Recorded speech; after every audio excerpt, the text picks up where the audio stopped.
sudah hadir beliau? Masuk ya?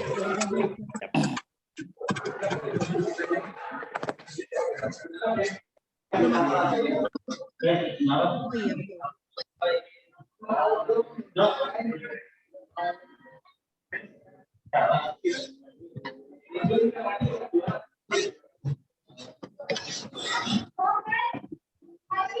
Hai. Ya, Assalamualaikum. Assalamualaikum, Prof. Salam. Ya, waalaikumsalam warahmatullahi. Ya, masuk semua ini. Ada masih di luar, Prof? Masih Mungkin dari mata kuliah yang lain belum selesai. Ini namanya hadirin. Yang di luar masih hadir.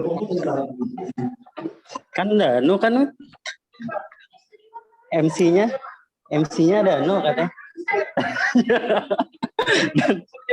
Iya, dia kan pas banget ya. Iya, sosok.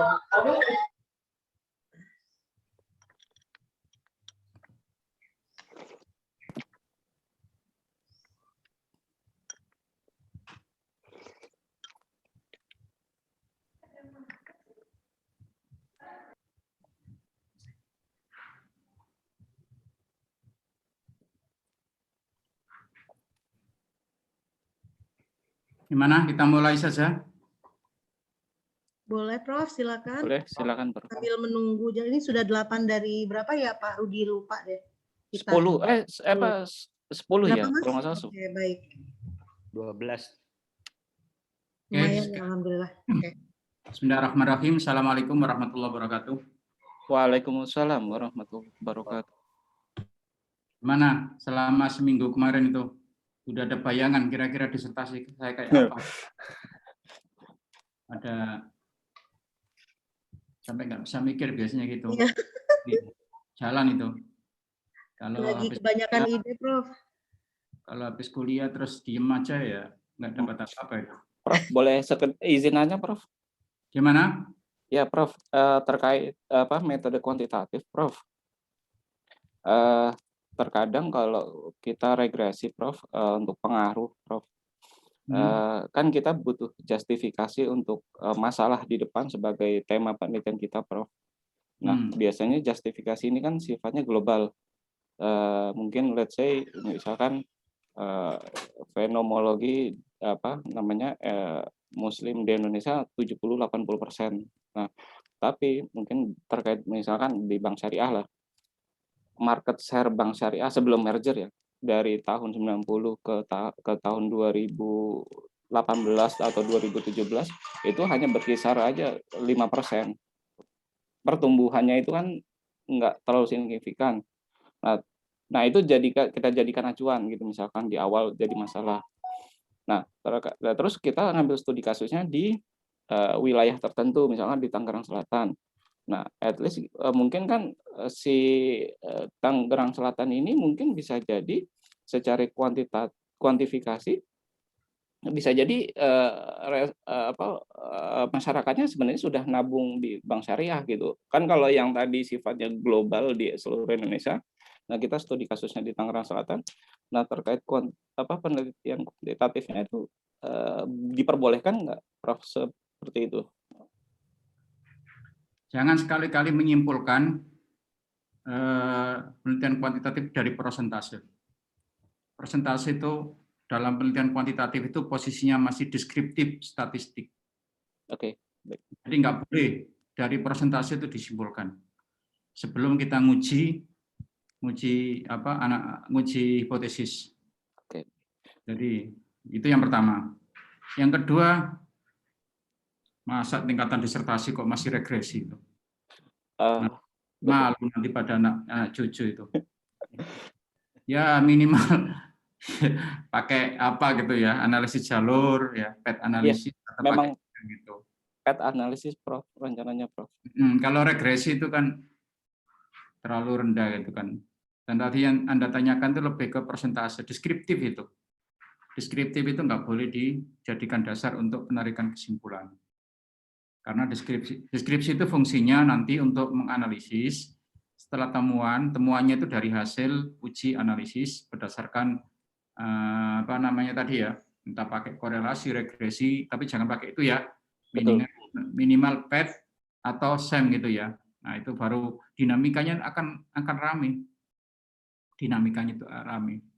Nanti akhirnya kita bisa menyimpulkan gini, 5% pertumbuhan 5% itu dari mana? Konon katanya bank-bank syariah itu adalah ya apa ya, afirmasi dari pemerintah itu bahkan dianaktirikan gitulah.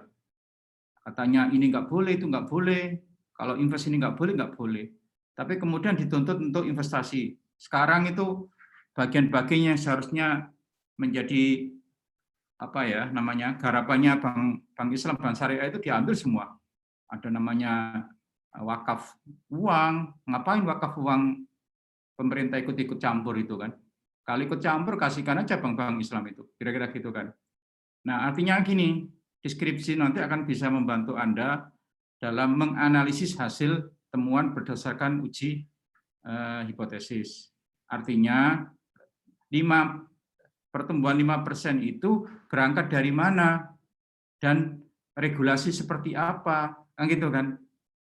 Kalau Anda terlahir dari orang kaya, lalu kemudian Anda punya uang segini, taruhlah uang 1 miliar itu.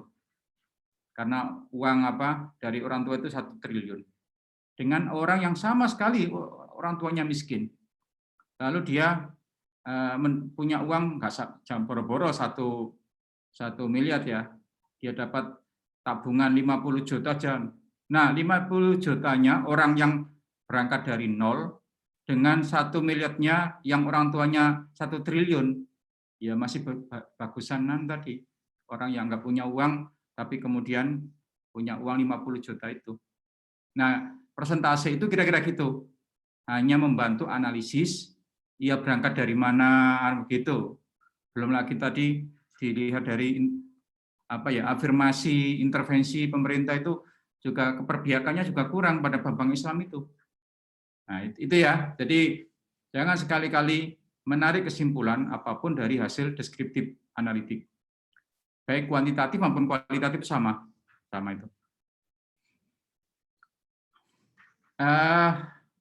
Ya, saya enggak tahu ya kemarin waktu Anda ngambil mata kuliah metodologi riset itu gimana? Jangan-jangan kuantitatifnya itu enggak disentuh sama sekali gitu kan? Jangan-jangan gitu ya. Oke, sudah ya. Saya teruskan ini ya. Kemarin itu. Baik, Prof. Ya, silakan. Ya. Oke, ini saya masih yang poligami, Prof? Enggak. Oh, bukan hanya poligami, poliandri nanti itu. Poliandri. Taruh dia mancing aja nih. Biar nggak ngantuk Pak Azwar maksudnya. Asal syaratnya satu, kalau Anda melakukan ngajak-ngajak saya dong. Kalau enggak ya enggak saya kasih teorinya.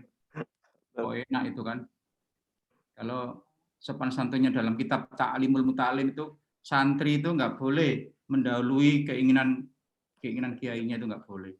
Ditawarin dulu pada kiai, kalau nggak mau ya baru Anda ambil gitu. Kira-kira gitulah. Oke ya. Nah, sekarang kita masuk ke alur penelitian kuantitatif. Kemarin kan baru brainstorming ya. Brainstorming. Nanti saya kasih contoh-contohnya kayak apa gitu. Kemarin brainstorming, oke. Sekarang kita bicara mengenai alur. Apapun kuantitatif itu adalah data kuantitatif sebagai data intinya. Nah, kira-kira kalau prosedurnya itu seperti ini. Saya berangkat dari induktif aja ya. Berangkat dari yang kecil, ujungnya. Ya, nanti kemudian saya tarik ke jadi ini induktif. Alur penelitian kuantitatif.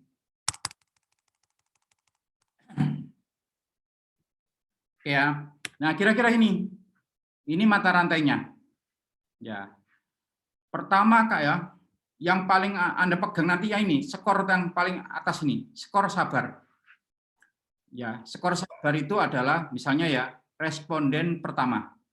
Responden pertama ini 1 ya ada 9 item. Jawabannya itu kalau dikumpulkan itu 41. Responden kedua 37. Responden ketiga 37. Loh kok sama Pak? Ya bisa jadi sama. Ya, tapi kan samanya kan belum tentu item-itemnya kan sama. Ya Pak, item 1. Walaupun jumlah skor terakhirnya sama 37, tapi kan beda. Item 1 itu responden 2 menjawab 4. Kemudian yang responden 3 menjawab 3. Jangan lupa ya, jangan keliru ya. Kalau ke bawah itu respondennya, kalau ke samping itu item-itemnya. Ya, ada yang keliru gitu, itu yang pertama.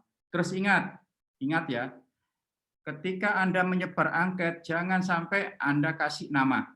Karena itu akan mengurangi objektivitas daripada responden. Dikosongi aja namanya itu. Bahkan inisial pun nggak boleh, kosong dikosongi. Nanti kalau sudah selesai diberikan pada Anda, baru Anda kemudian dikasih nomor. Nomor 1, nomor 2. Setelah dikasih nomor, baru Anda input ke Excel. Jangan sekali-kali memasukkan di Excel tanpa dikasih nomor dulu. Sebab ada kejadian. Ya, ada kejadian. Ini lama sekali dia menyelesaikan studi S3, nggak selesai-selesai. Tiba-tiba dia cepat sampai dosennya itu nggak percaya. Saya nggak yakin data Anda ini data beneran, jangan-jangan Anda ngawur. Enggak, Prof, gini-gini. Ya, itu kasusnya di UGM itu. Lalu, oke, kalau gitu, mana angketnya? Di bawah ya angketnya, sebanyak itu ya. Oke. Coba ambil nomor 5. Nah, dia itu lupa nggak dikasih nomor ya. Dihitung aja dari atas ke bawah. 1, 2, 3, 4, 5. Padahal ketika dia ngambil, terus numpuk lagi itu kan belum tentu sama kan. Bisa juga berserakan, terus kemudian ditumpuk lagi itu kan. Dia ngitung gitu aja. Begitu dihitung, dilihat nggak sama. Antara jawaban yang ada di angket dengan yang terrekod atau yang tulis dalam Excel itu. Coba nomor 10. Responden nomor 10, dihitung nomor 10, nggak cocok. Nomor 15 nggak cocok. Begitu itu langsung dosennya gini, udah, Anda nggak punya etika dalam penelitian. Anda ngawur, Anda keluar dari sini. Langsung keluar ya S3-nya. Bayangkan ya, itu sudah data, sudah selesai semua, sudah diolah, gara-gara itu langsung keluar. Dikeluarkan dari UGM. Oleh promotornya sendiri yang Anda nggak punya etika, Anda itu ngawur dan sebagainya. Nah, itu persoalan kecil, tetapi kalau Anda tidak memperhatikan jadi masalah itu. Memang ya, penelitian kuantitatif itu harus terukur, terstruktur, teliti, ya gitu ya. Nah, coba dari prosedur mata rantai ini, pertama yang kita lihat dari skor yang paling ini, 41, 37, 37. Kalau ditanya, skor ini dari mana? Dari akumulasi jawaban responden 1, ya, tentang item 1, 2, 3, 4, 5, 6, 7 ya, sampai 9. Lalu ditanya lagi. Ya. Jawaban 4 itu dari apa? Coba Anda ya, lihat ya. Responden 1, item 1 itu kan jawaban 4. Jawaban 4. Nah, jawaban itu ada 5. Ada skala sikap, ada skala persepsi, ada skala satunya itu perilaku. Kalau persepsi itu, kalau 5 itu sangat sesuai. Kalau 4 sesuai, kalau 3 agak sesuai, ya. Kemudian kalau 2 ya tidak sesuai, kalau 1 sangat tidak sesuai. Itu kalau persepsi. Kalau sikap setuju. 5 sangat setuju, 4 setuju, 4 ya, 3 agak setuju, 2 kurang tidak setuju, ya, kemudian 1 sangat tidak setuju. Kalau perilaku 5 itu adalah selalu. Selalu. Kalau 4 itu sering. Kemudian kalau 3 kadang-kadang. Kadang-kadang itu separuh ya posisinya ya. Terus kalau 2 itu jarang, kalau 1 tidak pernah. Nah, gitu ya. Kalau ditanya, ya tadi ya, 41 dari mana? Dari akumulasi jawaban responden terhadap 9 item tentang sabar. Baik sabar larangan, sabar perintah, maupun sabar musibah. Terus ditanya lagi, 4 ini dari mana? 4 itu jawaban responden. Berarti kalau ini skala persepsi, berarti ini sesuai. Bukan sangat sesuai. Kalau sangat sesuai 5, agak sesuai 3, ini sesuai 4. Ya, 4 ini. Jawab ini berarti alternatif jawabannya dia milih yang 4. Ditanya lagi, sangat sesuai dari mana? Dari pernyataan. Mana pernyataannya? Nah ini contoh instrumen ini. Oh ini contoh instrumen, ya. Contoh instrumen ini saya kasih warna kuning ini. Ntar saya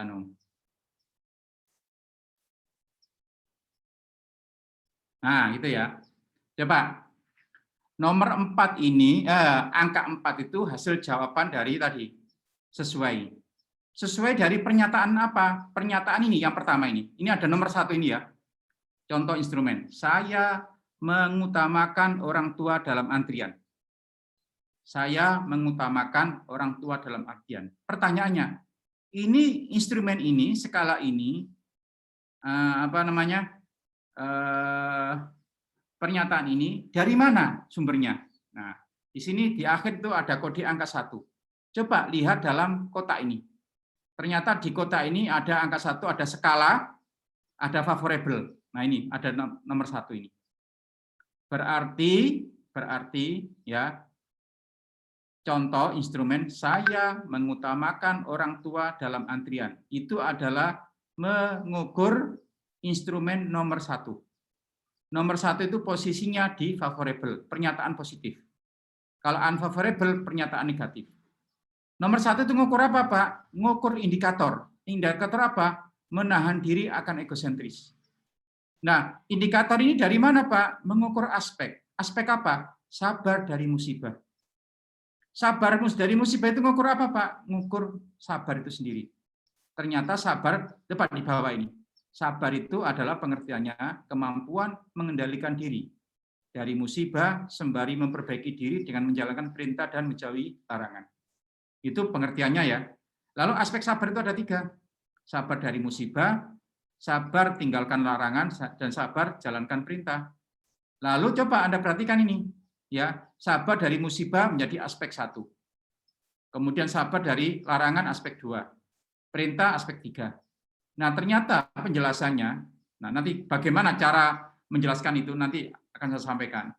Ternyata ada 3 indikator ini.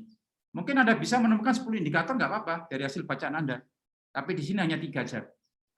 Ternyata sabar dari musibah itu indikatornya adalah menahan diri akan egosentris. Orang yang mampu menahan diri dari egosentris, itu bagian dari orang itu sabar. Tandanya orang itu sabar. Lalu apa? Tahan banting akan kesusahan. Dan yang ketiga, memberi makna, ya, kalau dia mendapatkan musibah. Nah, sekarang ini kita ukur dengan kita kasih pernyataan. Pernyataan itu kita berikan pada responden. Bagaimana jawaban responden? Jadi, nah, kalau saya ujungnya tadi kan 41. Nah, sekarang kalau awalnya, kalau pakai deduktif, saya ini dulu, sabar, pengertiannya kayak apa. Lalu aspeknya kayak apa. Setelah itu masukkan dalam blueprint. Nah, ini blueprint ya. Dalam kotak ini blueprint. Ya, aspeknya ada 3, sabar dari musibah, dari larangan, dan sabar jalankan perintah. Masing-masing punya indikator. Lalu indikator dikasih skala. Skala itu ada yang favorable, ada unfavorable. Supaya apa? Supaya nanti datanya itu normal. Supaya datanya itu tidak ada yang istilahnya itu outlier. Masa semua orang itu rata-rata menjawab jumlah skornya itu 40. Ini kok hanya 20 gitu kan. Terlalu jauh gitu. Atau terlalu tinggi. Jawaban 5 semua.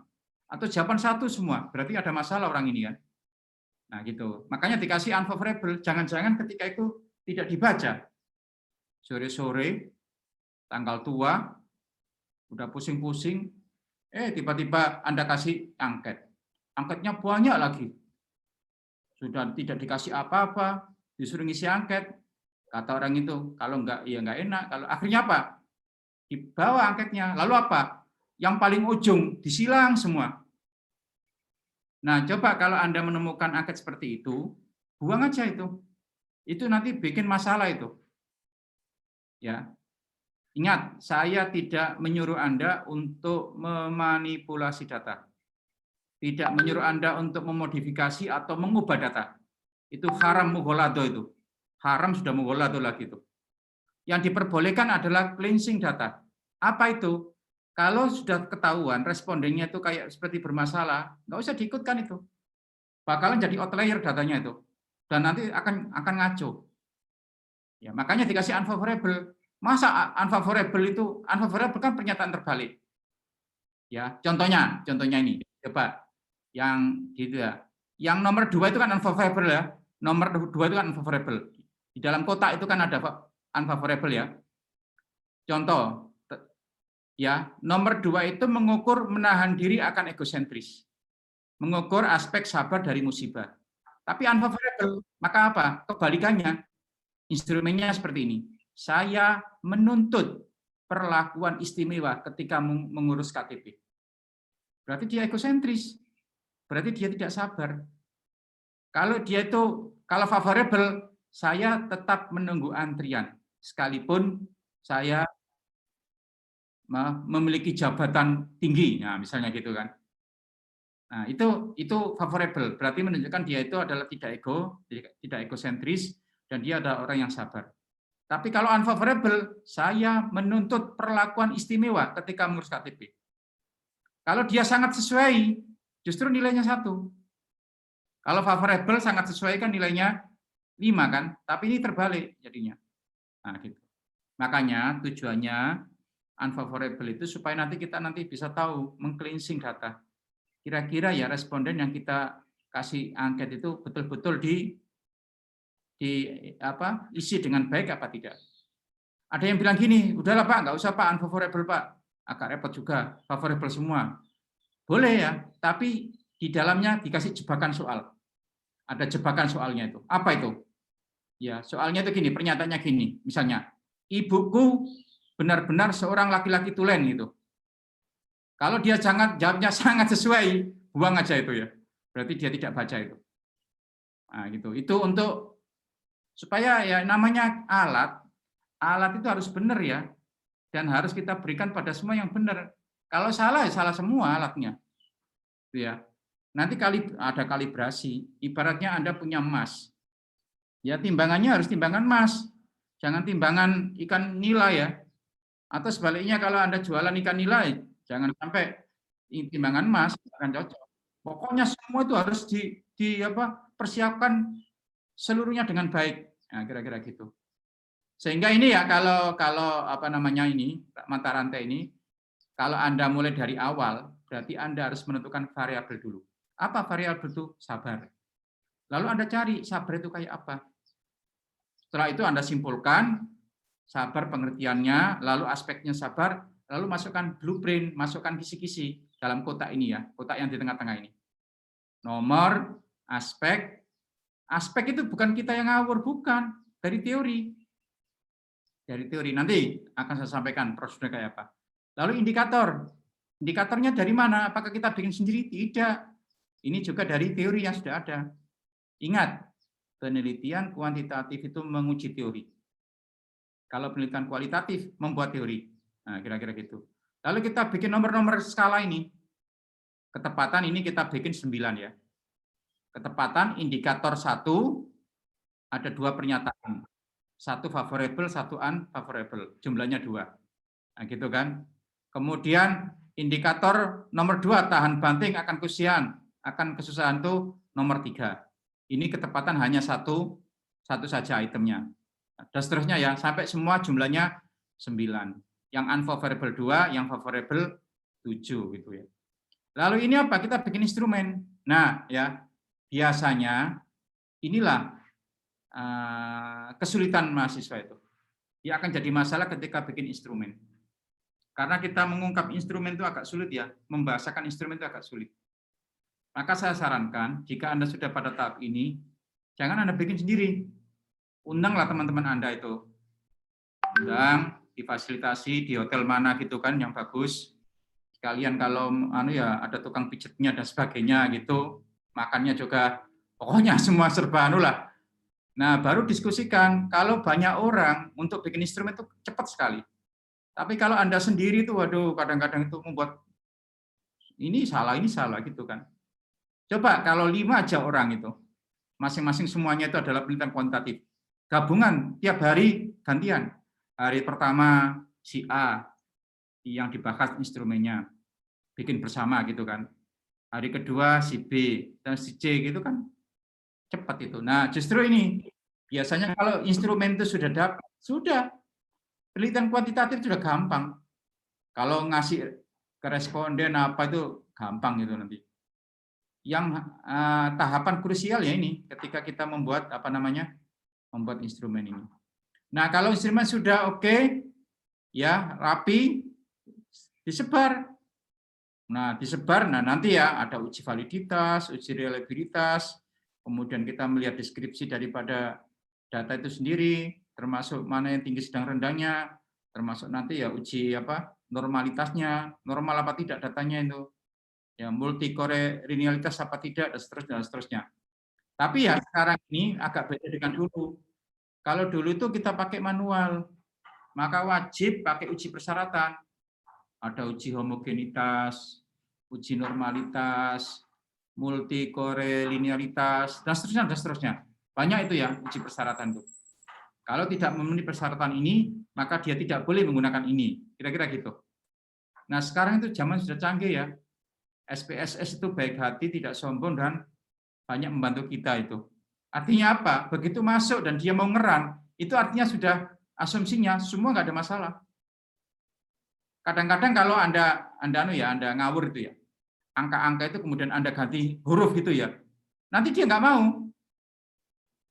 Misalnya ada berapa variabel gitu, semuanya angka-angka, ada item ya, lalu Anda kasih huruf, diganti 0 itu dikasih O gitu ya, dia akan ngambek dia, ngambek. Ada variabel satu yang tidak kedetek gara-gara ada errornya. Sampai seperti itu ya, bagus sekali itu. Nah itulah kemudian uji persyaratan nggak penting. Lalu kemudian uji hipotesis. Udah, kalau kita sudah dapat uji hipotesis, gampang menyimpulkan. Karena penelitian penelitian kuantitatif kan deduktif kan. Kalau sudah ada datanya, udah gampang kesimpulannya, gampang ngasih saran dan sebagainya itu. Nah itu, ini ya, ini. Maka apa ya? Kalau kita sudah taraf itu, sehingga ini prosedur penelitian kuantitatif ini, kalau kita jabarkan dalam bentuk outline ya, outline. Cuma ini untuk tesis. Kalau untuk disertasi yang ini. Saya biasanya kalau disertasi membimbing sampai 6 bab. Saya tambah bab 5, yaitu analisis data kualitatif. Jadi setelah kuantitatif itu selesai, baru kemudian saya tambah kualitatif. Oke ya. Nah, yang krusial dalam kuantitatif itu adalah menentukan variabel. Coba lihat bab 2 ini ya. Tinjauan pustaka atau kajian teori. Ini kan landasan teori ya, tentang yang pertama variabel dependent. Ingat ya, dependent yang penting, yang Y-nya itu yang penting. Misalnya pengaruh religiositas dan X terhadap misalnya apa ya? Misalnya kebahagiaan hidup pasangan yang memiliki anak berkebutuhan khusus misalnya gitu. Misalnya ya. Maka yang penting adalah kebahagiaan hidup, bukan religiositas, bukan apa itu. Y-nya yang penting. Y-nya itu ada masalah, lalu masalah itu perlu diselesaikan. Cara menyelesaikan adalah faktor yang mempengaruhi. Nah, faktor itu banyak, saking banyaknya kita pilih. Kita pilih itulah kemudian jadi independent variable, jadi X. Sehingga X itu menjadi treatment, menjadi terapi, menjadi penyelesai, ya, solusi bagi masalah yang ada dalam dependent variable. Sehingga nanti kita bisa menyarankan, oh ternyata faktor yang bisa mempengaruhi dependent variable kebahagiaan tadi adalah ini. Oleh karena itu, ini perlu dikembangkan sebab dengan ini maka akan jadi ini. Udah gitu. Nah, banyak juga yang keliru ya. Kemarin itu sempat ramai saya, termasuk dengan pembimbingnya. Masa ada penelitian kuantitatif itu kerangka teorinya kerangka teorinya di bab 2 aja nggak ada yang dependent variabelnya itu mengenai kejabraan. Justru yang ada itu independent variable. Nah ini penelitian apa itu? Lucu itu. Akhirnya apa? Saya dengan penguji yang lain, udahlah Anda pakai kualitatif aja lah. Ini logika kuantitatif Anda itu nggak jalan gitu kan, nggak jalan.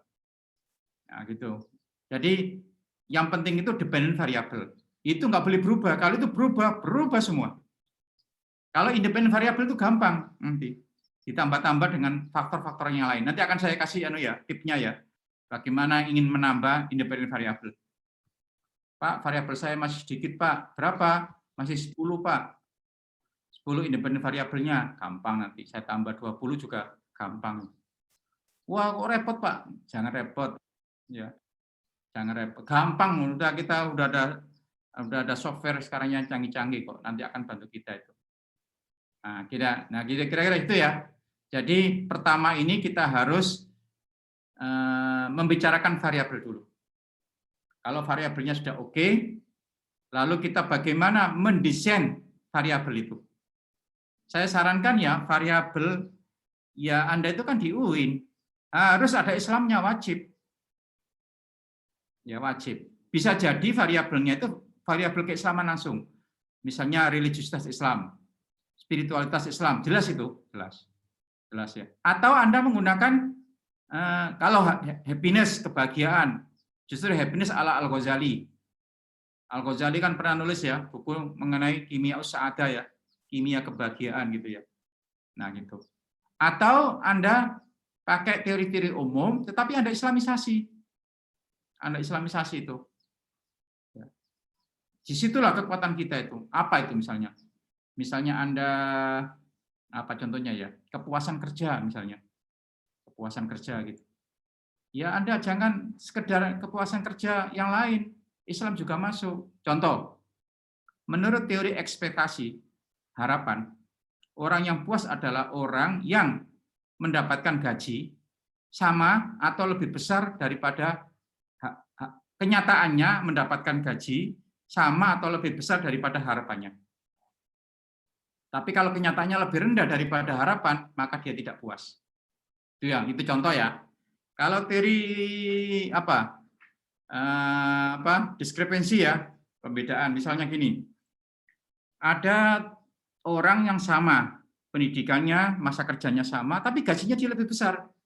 Maka itu menjadikan ketidakpuasan. Tapi kalau sama, atau kita lebih tinggi dengan orang bandingan itu, maka kita jadi puas. Nah, sekarang kita islamisasi. Apa betul ya sikap kita orang Islam menerima kepuasan itu seperti itu? Bukankah ada hadis mengatakan dalam soal urusan materi, lihatlah orang yang di bawah kalian. Janganlah lihat orang di atas kalian. Yang gitu kan? Kalau dalam masalah ibadah, kita boleh fastabiqul khairat. Makanya kalau ada barisan depan kosong, terus kita mempersilakan orang itu nggak boleh tuh. Bahkan ada yang mengatakan makruh tahrim. Mestinya ya berebut dong. Di depan gitu, nggak ada tua, nggak ada apa, sama aja. Siapa yang cepat. Tetapi kalau soal materi, kita mendahulukan orang lain. Ada istilah itsar ya, mendahulukan orang lain. Bahkan kita kalau bisa melihat orang lebih bawah dari kita, sehingga apa, kita puas. Nah, disitulah teori itu sudah tercerahkan dengan Islamnya. Jadi Anda nanti tidak semata-mata sekedar menguji teori dalam kuantitatif, tapi juga mengkonstruk supaya teorinya itu adalah Islami gitu.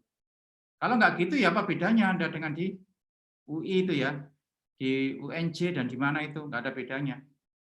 Kemarin juga ya saya bimbing mengenai adiksi terhadap pornografi. Kalau lihat pornografi itu haram nggak ya? Pak Arif, haram nggak?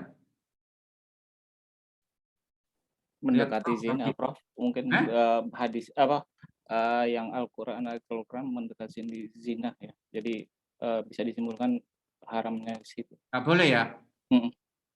Oh, berarti Pak Arif pernah lihat film porno itu berarti. Kalau saya gini, bagaimana hukumnya? Ya enggak tahu, saya lihat dulu. Setelah saya lihat dulu baru saya kasih hukum itu. Salah ya? Nah, guyon ini. Jadi ini ceritanya dependent variabelnya adalah adiksi terhadap pornografi. Salah satu variabel yang bisa jadi dependent adalah ghaddul basar. Keren itu kan, ghaddul basar. Nah, terus tiba-tiba ya, maklumlah psikologi. Sama dengan Bu Lisa itu kan. Coba aja nanti. Referensinya kafir semua kan. Lalu apa? Saya ajari tentang tematik. Ghodul Basar itu kayak apa. Akhirnya apa? Coba kumpulkan seluruh ayat-ayat dan hadis tentang Ghodul Basar. Ya ghuddu min absorihim, misalnya gitu kan. Macam-macam semuanya itu. Lalu coba lihat, dia Makkiyah atau Madaniyah. Konteksnya pada siapa, kasusnya pada apa gitu. Sampai ditematikan itu ya. Jadi rapi gitu. Nah, gitu kan. Saya tunjukkan. Ini loh tesis saya yang terbit. Tesis saya tahun lalu. Tesis saja seperti ini. Mengenai fitro ya. Pada waktu itu kan belum ada komputer ya. Waduh, mencari kata-kata fitro di dalam Al-Qur'an, dalam hadis itu jadi masalah tersendiri itu. Zaman dulu ya. Kalau sekarang kan tinggal klik-klik udah keluar semua itu. Nah, gitu. Jadi nanti kita punya PR besar ya, bukan hanya menguji teori orang, tapi teori itu harus kita islamisasi dulu. Bahkan kalau bisa ya kita sendiri yang bikin teori. Banyak berkali-kali saya itu ngeritik tentang pengukuran religiositas. Tapi ya orang nggak paham filsafatnya ya seolah-olah temuannya gitu. Saya kritik banyak itu. Contohnya gini. Ya mohon maaf ya, orang kalau sekedar jadi jadi peneliti, tapi dia bukan pemikir, bukan apa, mungkin itu jadi masalah. Tapi kalau bagi saya masalah itu. Coba saya kasih contoh ya, misalnya ngukur religiositas Islam. Di dalam Islam itu kan ada yang wajib ain, ada yang wajib kifayah, ada yang sunnah. Masa menskoring saya sholat 5 waktu? Jawabannya selalu, sering, jarang, kadang-kadang, jarang, tidak pernah. Misalnya dia jawab kadang-kadang, berarti kan 3. Dengan saya melakukan sholat duha, atau saya melakukan sholat tahajud. Nah, kadang-kadang skornya sama. Padahal sholat 5 waktu itu adalah penentu segala-galanya. Mestinya logikanya kalau mau, ya sholat 5 waktu itu dikalikan dengan 5 gitu. Kalau sholat sunat mungkin ya dikalikan dengan 1 atau 2 gitu. Beda. Puasa Ramadan dengan puasa sunnah disamakan skornya. Sama-sama 1 sampai 5. Nggak bisa gitu. Harus dibedakan. Banyak hal yang saya kritik tentang pengukuran religiositas yang menurut saya keliru itu. Nah, itu nanti termasuk bagian dari yang perlu kita perhatikan dalam pembuatan disertasi kuantitatif ya. Oke, sebelum saya masuk ke variabel itu apa ya. Mungkin ada yang tanya, silakan. Saya keluar dulu ini ya. Oke. Silakan kalau ada yang tanya. Wajah-wajahnya sudah paham semua, alhamdulillah ini. Prof, boleh dikit nanya, Prof? Ya, gimana? Iya, terkait tadi yang variabel, Prof. Kan kalau psikologis kan kebetulan disertasi saya terkait ada psikologi, Prof. Termasuk juga nyinggung religiositas. Nah, dari proposal disertasi yang saya rancang itu kan ngambil religiositas dari kerangka teorinya Block and Stark, yang 5 indikator, dan PWB, psychological well-being, itu yang dari RIF itu yang 6 indikator, dan dikaitkan dengan perilaku konsumsi. Nah, kesemuanya itu yang tidak ada yang berhubungan dengan keislaman. Nah, konsumsi pun masih ngambil konsumsi yang teori dari si Kotler dan Keller, pemasaran. Nah, itu terkait di UIN seperti apa, Prof? Yang tadi Prof singgung, apakah memang dia tanda kutip harus diislamisasikan kah, atau memang diganti indikatornya memang variabel yang religiositas Islam, terus konsumsi Islam. Sedangkan saya nyari buku textbook yang konsumsi Islam juga belum ketemu gitu. Nah, itu seperti apa, Prof? Belum ketemu ya bikin sendiri dulu. Berarti yang mohon maaf dari non keislaman mungkin bisa diislamisasi. Gimana? Siapa takut gitu loh. Oke. Saya dulu sebelum doktor sudah punya 6 buku. Itulah kemudian saya dapat beasiswa dari Habibie Center itu. Se-Indonesia hanya 5 orang yang dapat itu kan. Saya mewakili bidang sosial humaniora, filsafat dan agama. Hanya 5 orang kan. Salah satunya penguat ya buku itu. Ya memang ya, itu yang pertama. Yang kedua, maksudnya bikin itu tidak harus bikin buku itu, bukan. Tapi konstruk kita itu adalah kita bangun dari beberapa teori yang sudah ada.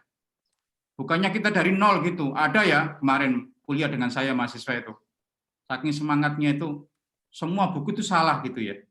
Salah gitu. Dia kayaknya itu kayak bikin sendiri. Nggak ada gini, kayak nggak ada gini. Ternyata ujung-ujungnya ternyata dia tidak bisa membaca Arab. Coba baca ini, nggak bisa sama sekali, nggak bunyi. Lah itu Al-Ghazali sudah banyak, Anda itu salah baca. Al-Ghazali itu bukunya banyak. Yang Anda baca itu buku apa? Jangan-jangan Al-Ghazali yang dari Condet itu, yang Anda baca itu. Bukan Imam Ghazali yang kita jangan sok gitu ya bahwa kita itu paling tahu tentang itu. Makanya adalah namanya studi literatur kan, kita ngambil tadi dari Grothendieck. Ingat ya, Arif ya. Religiositas itu bukan hanya pendekatan psikologi, tapi juga pendekatan sosiologi. Grothendieck itu bukan psikologi, sosiologi itu. Sosiologi, bukan psikologi. Beda psikologi dengan, saya kasih contoh bedanya. Sekarang pertanyaan saya, bagusan mana sholat hanya sekali, sholat subuh saja, tapi itu bermakna bagi kehidupan kita. Dengan sholat subuh itu seolah-olah itu memberi motivasi, semangat bagi kita untuk hidup 24 jam kemudian, sampai subuh lagi. Tetapi ada yang orang sholat 5 waktu, tetapi sama sekali nggak berimplikasi 5 waktu itu dengan kehidupannya sehari-hari. Ya Pak, kalau pertanyaan saya seperti itu, bagusan mana? Yang sholat 5 waktu. Sholat 5 waktu. Nah, berarti Anda semua itu adalah sosiologis pendekatannya, bukan pendekatan psikologi. Beda kan? Oke. Psikologi itu bukan sholatnya yang penting. Apa efek dari sholat itu? Perilaku itu kan. Jadi, ya efeknya itu kayak apa? Kalau sosiologi enggak, karena orang kalau tidak sholat 5 waktu akan dikecam di masyarakat. Bayangkan itu kalau terjadi pada calon gubernur, kelihatan dia kampanye terus nggak pernah sholat itu. Pasti ya kalau itu dipublish akan citranya turun secara sosiologis. Tapi psikologi enggak seperti itu. Nah itu salah satu contoh ya. Makanya tadi saya katanya tadi kan mau ke psikologi gitu. Enggak juga, belum tentu. Pendekatannya lain. Gitu kan. Jadi artinya sembari kita itu mengutip sekian banyak itu, dengan berbagai perspektif, boleh psikologi, boleh sosiologi, boleh apa, bahkan agama sendiri. Beda loh antara religiositas ala orang beragama, ala Quran hadis, dengan religiositas ala orang ateis, ya beda itu. Beda itu, jelas konstruknya beda itu. Atau orang beda agama aja, beda gitu kan. Beda agama, katanya orang-orang Hindu. Ini gimana sih orang Islam itu? Justru hal-hal yang saya sangat agungkan. Kok dimusyrik-musyrikkan dalam Islam itu? Ya kan? Dibid'ah-bid'ahkan. Artinya apa? Berarti religiositas kita dengan orang Hindu itu kan beda. Nah, disitulah. Tapi ya kita ambil semua. Inilah makanya dokter itu gelarnya PhD. Karena apa? Dokter itu menampung sekian banyak masalah itu, sekian banyak perbedaan itu.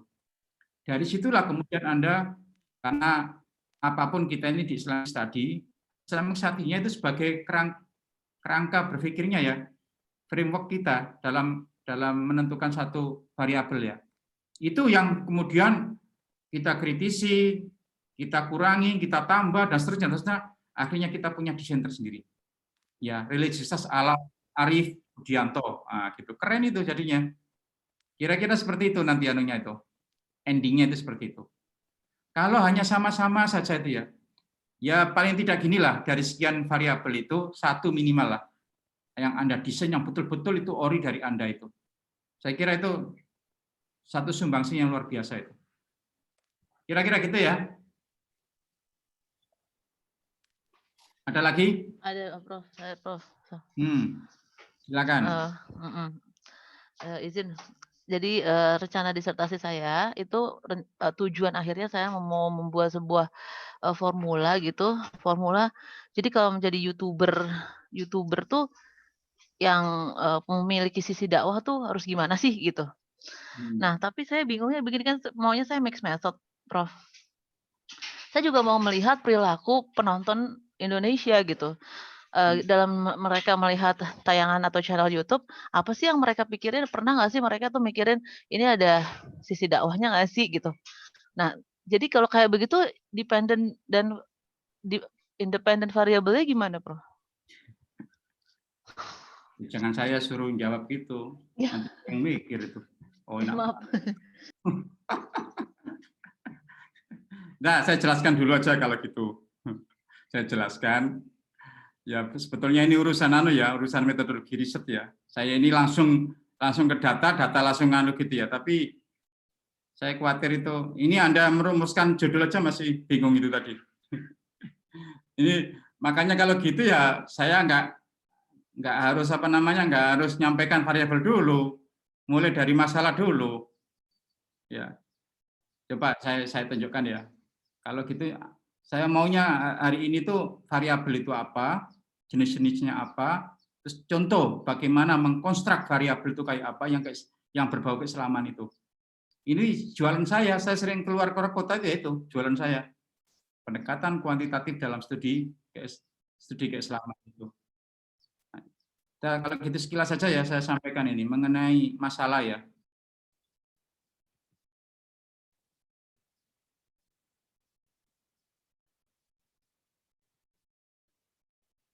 Ya di mana-mana penelitian itu kan berangkat dari masalah, bukan dari judul ya, bukan dari variabel, tapi dari masalah.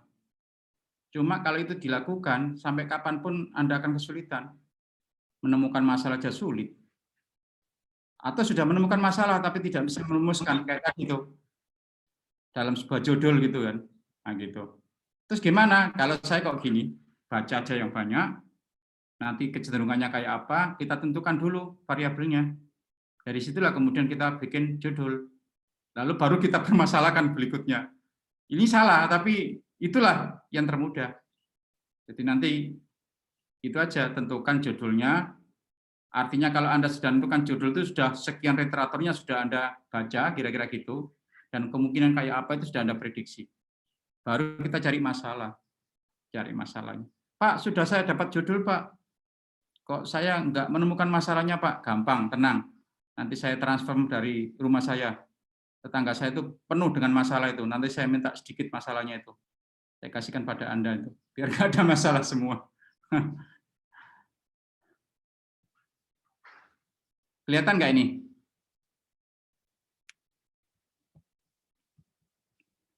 Kelihatan? Jelas, Prof. Silakan. Oke, ya. Mengenali masalah itu panjang sekali ceritanya itu. Jadi gini aja lah. Nggak usah ribet-ribet. Nah, ini yang penting. Lalu, masalah seperti apa yang harus dijawab dengan penelitian? Ada 3 syarat yang harus dipenuhi. Yang pertama, baru. Novelty ya harus ada. State of the art. Makanya kita harus baca sekian banyak literatur, terutama jurnal mutakhir 2 tahun terakhir, 3 tahun terakhir, supaya kita tahu bahwa masalah itu baru. Jangan sang basi ya. Kalau basi itu ya tahsil hasil, menghasilkan sesuatu yang sudah dihasilkan. Cari jurnal, baca jurnal, rekomendasi apa yang belum yang disampaikan oleh jurnal itu, yang belum diselesaikan oleh jurnal itu. Nah, itu Anda angkat, berarti ada mata rantai, ya ada kontinuitas dan ada kebaruan. Makanya temuan kita itu harus ada novelty ya, kebaruan. Sehingga ya itu ada istilah lainnya, state of the art-nya itu harus jelas. Di mana letak kebaruannya itu? Yang kedua penting, urgen ya. Entah urgen untuk menyelesaikan satu masalah gitu ya. Masalah atau pentingnya itu untuk kepentingan pengembangan akademik dan seterusnya. Dan yang ketiga layak. Ini S3 ya. S3 itu adalah puncak daripada jenjang pendidikan kita. Walaupun dulu ada dua dewa ya, yang 2 dewa itu beda itu. Zaman saya atau zaman sebelum saya ada 2 dewa yang terkenal itu. Yang pertama namanya Profesor Dr. Harun Nasution, mantan rektor kita ya dulu, almarhum. Saya masih sempat berguru sama beliau. Kemudian ada mantan menteri kita, Profesor Dr. Mukti Ali, Jogja. Kata Profesor Harun Nasution, doktor itu permulaan. Dokter itu permulaan, ya. Lalu apa? Orang jadi hebat ya setelah dokter, karena dokter itu baru permulaan. Makanya zaman Pak Harun tuh nggak terlalu sulit ya. Pokoknya kalau sudah layak kan udah gitu aja. Bahkan di Barat itu kan halamannya sekian halaman itu. Belakangan ya yang wajib sekian halaman gitu kan. Zaman Pak Harun itu sederhana sekali. Beda dengan Prof. Mukti Ali, almarhum. Dokter itu adalah akhir. Makanya kalau nggak pinter, ya jangan jadi dokter, gitu. Kira-kira gitu. Makanya tingkat kelayakan itu jadi penting. Kita khawatir disertasi selesai, kemudian nanti ya apa namanya di kata-katain oleh anak kita itu kayak apa gitu kan. Oke ya, saya masuk ke anu aja ya, ke variabel aja. Ya karena nanti habis ini gantian dosennya. Pak Kadir sama Pak Arif ya, nanti siapa yang bisa gitu, gantian, biar nggak bosen ya, Anda lihat saya terus bosen itu. Apa ini tadi, variabel ya.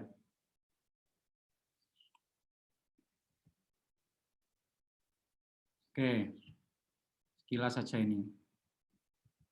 Ini kan ngulang-ulangi aja ya. Oke.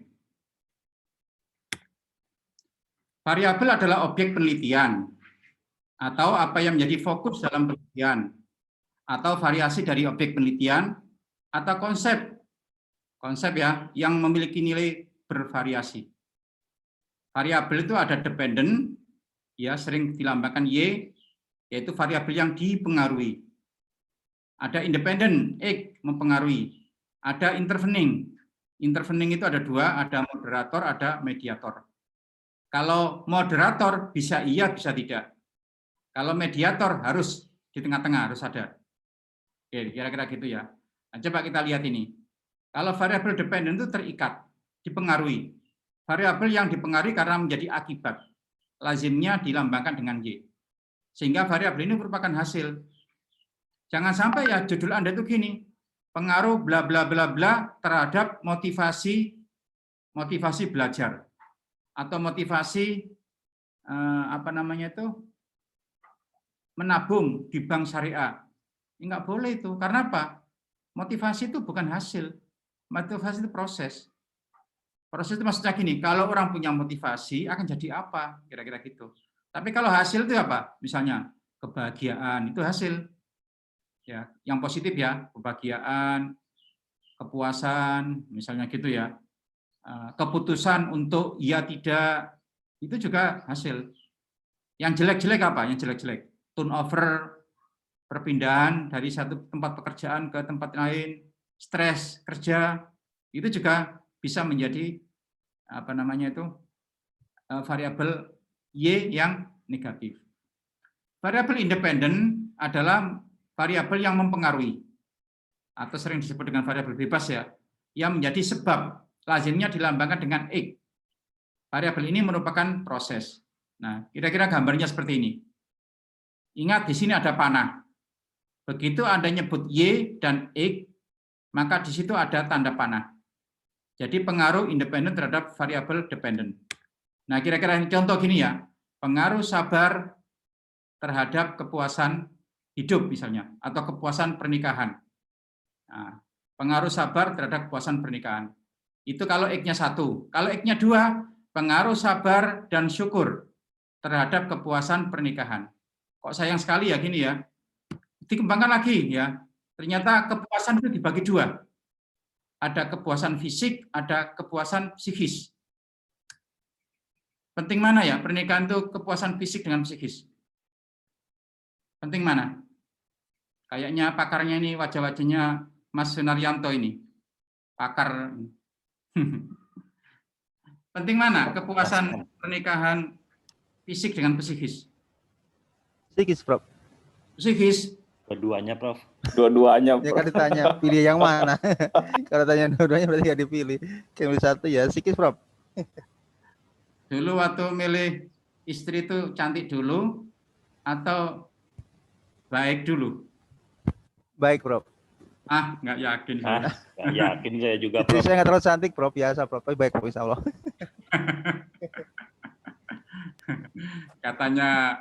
katanya ini Pak Abdurrahim ini, kalau baik tidak baik, Prof, saya dengan dokter saya nanti akan saya perbaiki akhlaknya. Tapi kalau jelek, Prof, di make up apapun tetap jelek, Prof. Walaupun jelek baik itu ukurannya relatif ya. Relatif, Prof. Saya mau cerita dikit ya, biar tidak bosan itu ya. Konon ada direktris. Direktris itu kan eselon 2 ya, cewek. Dia cantik, punya kedudukan, kaya, tapi belum nikah-nikah. Temannya sebelahnya itu sudah mencoba untuk melamarnya, satu pun tidak ada yang diterima, ditolak semua. Satu saat dia nikah, usianya ya agak sedikit expire gitulah. Kok expire sih? Matang maksudnya, Prof. Oh matang ya, saya salah ya saya. Sensitif ya gitu ya, kalau bagi wanita ya. Namanya kita. Sensitif lah, Prof. Oke, kalau sensitif nggak apa-apa. Yang bahaya itu sensitif itu ya, nggak boleh itu. Oke ya, tiba-tiba dia nikah sama laki-laki yang biasa-biasa saja. Cakep enggak, kaya enggak, berkedudukan enggak. Diundanglah teman-temannya. Setelah terjadi nikah dan sebagainya, sudah selesai semua, masuk kantor, diledekin teman-temannya itu. Lo itu gimana sih? Kurang apa gue ini? Kita ini ya, cakepnya, ya kekayaannya, kedudukannya. Kok malah lo pilih suami lo yang kayak gitu? Apa jawabnya si perempuan tersebut? Justru itulah saya milih suami saya. Dia jelek, saya cantik. Kejelekan dia itu membutuhkan kecantikan saya.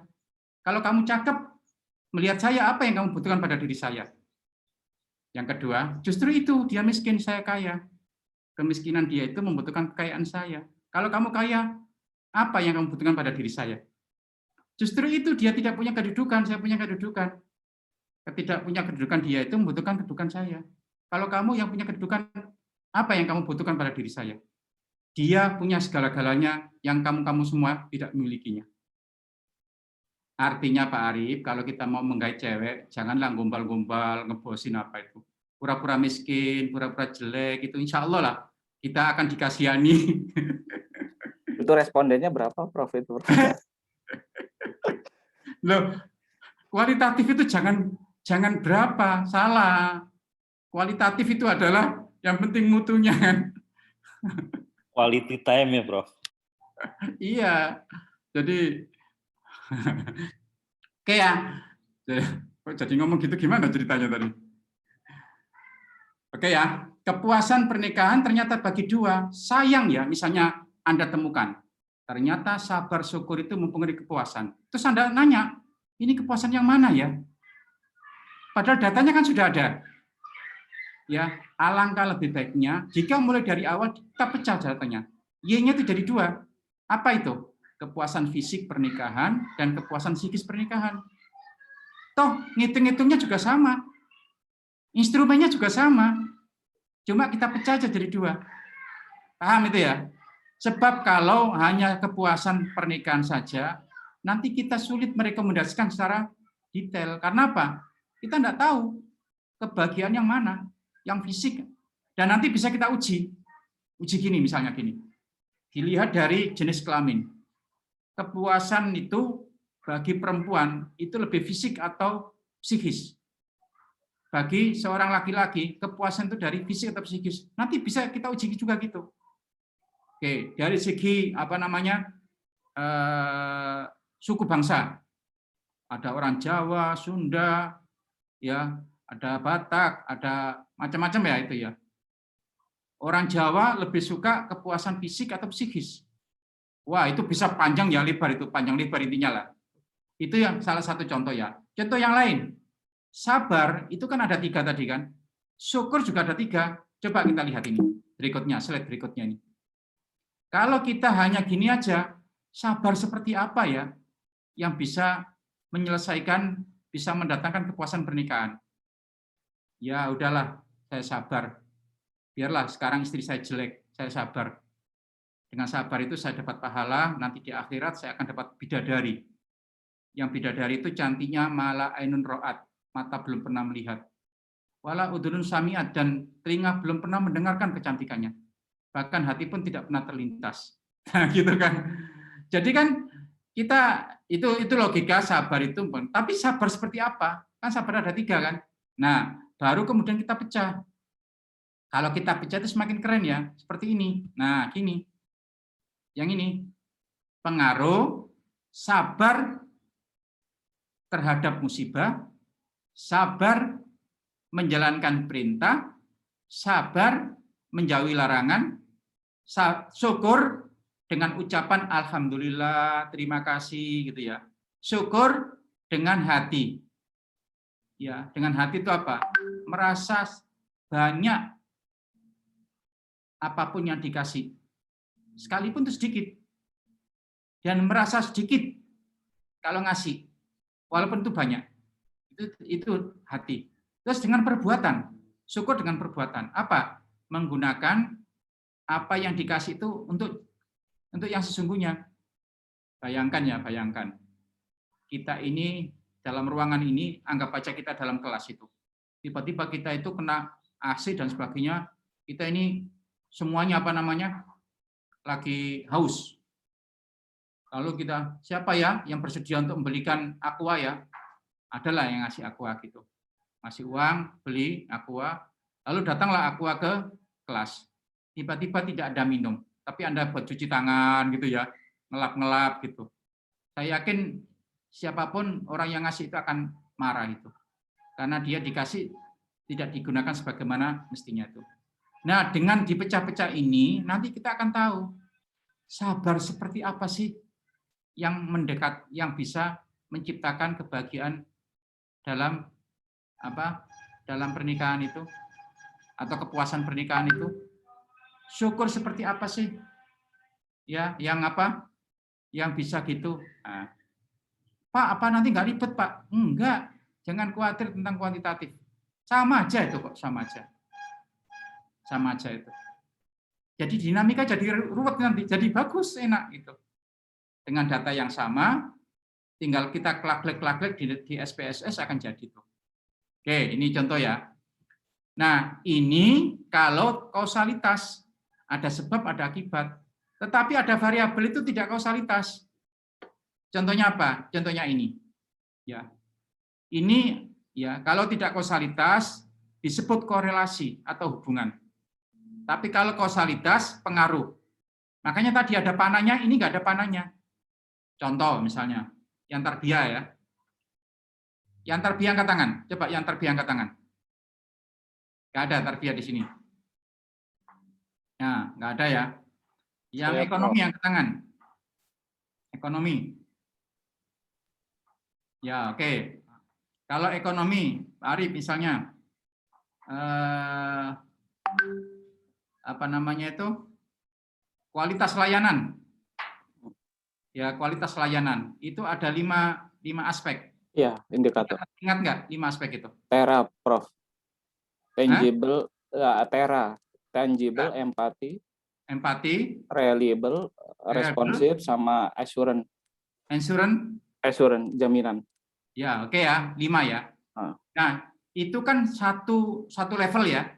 Betul. Jadi 5-5-nya menjadi bagian daripada kualitas layanan. Itu tidak boleh diregresikan pengaruh. Misalnya pengaruh insurance terhadap tangible nggak boleh, atau sebaliknya nggak boleh. Karena apa? Setara itu. Betul. Nah, itu gimana Pak kalau? Nah, itu namanya hubungan, korelasi antara variabel 1, 2, 3, 4, 5. Jangan variabel X dengan Y, nggak boleh. Makanya tidak ada panah. Ya, yang ada hanyalah garis gitu aja. Nah, gitu kan. Itu bedanya. Terus pertanyaannya, kapan Pak itu menjadi korelasi, kapan menjadi pengaruh, regresi? Tergantung teorinya. Kalau misalnya pendidikan ya, guru itu harus punya 4 kompetensi sekaligus. Kompetensi pedagogik, kepribadian, sosial, dan profesional. Konon yang paling disukai kompetensi guru bagi seorang perempuan itu adalah kompetensi berkepribadian. Ya, mobil pribadi, rekening pribadi, semuanya serba pribadi itu paling disukai oleh perempuan itu. Kalau profesional bodoh amat itu ya, yang penting kepribadiannya sudah jelas gitu kan. Itu juga nggak boleh pengaruh kompetensi profesional terhadap pedagogik, nggak boleh. Karena apa? Setara. Setara itu. Nah, setara itu adalah dilakukan dengan hubungan, korelasi. Nah, gitu kan. Oke, ya. Saya teruskan lagi. Nah, kalau Anda mau agak sedikit keren, gunakanlah variabel intervening. Ya, ini intervening itu. Intervening itu adalah ada moderator, ada mediator. Kalau moderator itu seperti ini. Bisa iya, bisa tidak. Bisa iya, bisa tidak. Contoh misalnya ya, pengaruh kualitas layanan terhadap kepuasan pelanggan. Ya kan? Ya. Tetapi di tengah-tengah di sini ada variabel moderator. Apa misalnya moderator? Mengenai religiusitas. Ya, religiusitas. Jangan-jangan religiusitas itu mengurangi atau menambah tingkat pengaruh kualitas layanan tersebut terhadap kepuasan pelanggan. Sebab gini ya, kalau orang itu religiusnya bisa gini, waduh, ini kata pelanggan ya, ini kualitasnya bagus, tapi kan yang jualan ini kan orang-orang non-Islam ini, misalnya gitu ya, misalnya gitu. Karena pengaruh religiusitas, ya udahlah, nggak jadi saya. Ya untuk jadi kepuasan, nggak puas saya, nanti pindah aja ke tempat lain. Atau kesetiaan ya, atau loyalitas, judulnya loyalitas aja lah, loyalitas pelanggan gitu. Berarti agama itu menurunkan dalam konteks tersebut ya, tingkat pengaruh kualitas layanan terhadap loyalitas membeli. Tapi bisa jadi gini.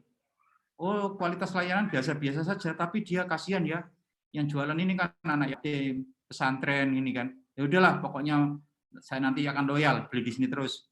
Berarti religiusitas itu mempertinggi pengaruh. Nah, gitu ya. Itu kalau moderator.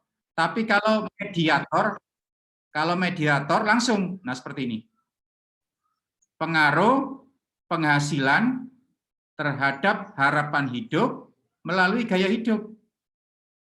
Logikanya, kalau penghasilannya tinggi, harapan hidupnya juga tinggi. Semakin lama hidupnya gitu kan. Karena kalau ada sakit, berobat. Kalau apa gitu kan. Sementara kalau orang miskin, harapan hidupnya juga rendah. Karena apa? Banyak mikir gitu kan. Banyak mikir. Kalau ditanya, berapa gaji Anda? Gaji saya, pokoknya kurang lah. Itu artinya harapannya juga turun. Nah, ternyata tidak semata-mata itu. Di tengah-tengah ada gaya hidup. Berarti logikanya, setinggi apapun penghasilan orang, tetapi gaya hidupnya glamor, ya harapan hidupnya juga tidak akan panjang. Tetapi kalau orang yang penghasilannya rendah, tapi dia qanaah, nerimo ing pandum, ya mangan nggak mangan pokoknya kumpul, misalnya gitu kan, harapan hidupnya akan tinggi. Kira-kira gitu kan. Nah itulah namanya PET analisis ini nanti, analisis jalur. Jadi pengaruh penghasilan terhadap harapan hidup melalui gaya hidup. Gaya hidup ini adalah langsung di tengah-tengah. Ini tidak bisa pakai SPSS ya, harus pakai Lisrel atau M+. Sebetulnya bisa ya pakai SPSS, tapi nanti ada pakai kalkulator namanya Sobel test. Tapi menurut saya salah itu ya Sobel test itu, karena itu ngerannya itu harus 2 kali. Kalau ini bisa ya, bisa tidak, yang moderator ini, dan ini bisa kita gunakan dengan SPSS ini. Nah, ada juga analisis jalur ini kita gabung dengan analisis faktor. Itulah yang disebut dengan, nah ini analisis faktor ini. Misalnya contoh ini. 1 ini adalah sabar. Yang 2 ini adalah syukur. Sabar itu ada 3. Sabar dari musibah, sabar jalankan perintah, sabar jauhi larangan. Syukur juga ada 3. Syukur dengan lisan, syukur dengan hati, dan syukur dengan amal perbuatan. Lalu kita lihat faktor-faktor ini. Apa betul ya faktor ya dari secara teoritik ini, apa betul secara praktis sama ya? Ini kan teorinya. Jangan-jangan di Indonesia ketika diukur kesabaran orang Indonesia itu hanya 2. Sabar menjalankan perintah dan sabar jauhi larangan. Ternyata sabar dari musibah itu nggak ada ternyata. Oh, berarti faktornya sesungguhnya hanya 2, bukan lagi 3. Nah, nanti ada ujian namanya bukan CFA. CFA itu confirmatory factor analysis. Pakai EFA, exploratory factor analysis. Jadi ini analisis faktor. Kalau digabung dengan tadi PET analisis jalur, jadilah SEM. Nah, kayak gini. Keren kalau udah SEM ini ya. Keren. Oke, sebelum saya masuk ke mungkin ada yang tanya ya. Nanti saya akan menjelaskan tentang bagaimana membuat variabel keislaman itu kayak apa. Contohnya seperti apa.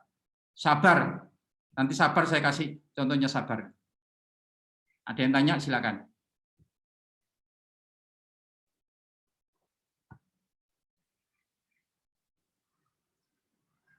Prof? Ya. Izin bertanya. Tadi kembali ke yang sempat disinggung Prof, itu kadang kan di dalam satu atau ketika kita melihat beberapa variabel, dia seharusnya kita bobotkan tadi Prof sempat bilang, misalnya mencontohkan yang religiusitas itu. Nah, pembobotan itu kalau tadi kan Prof membobot misalnya antara yang wajib dengan yang sunnah ya.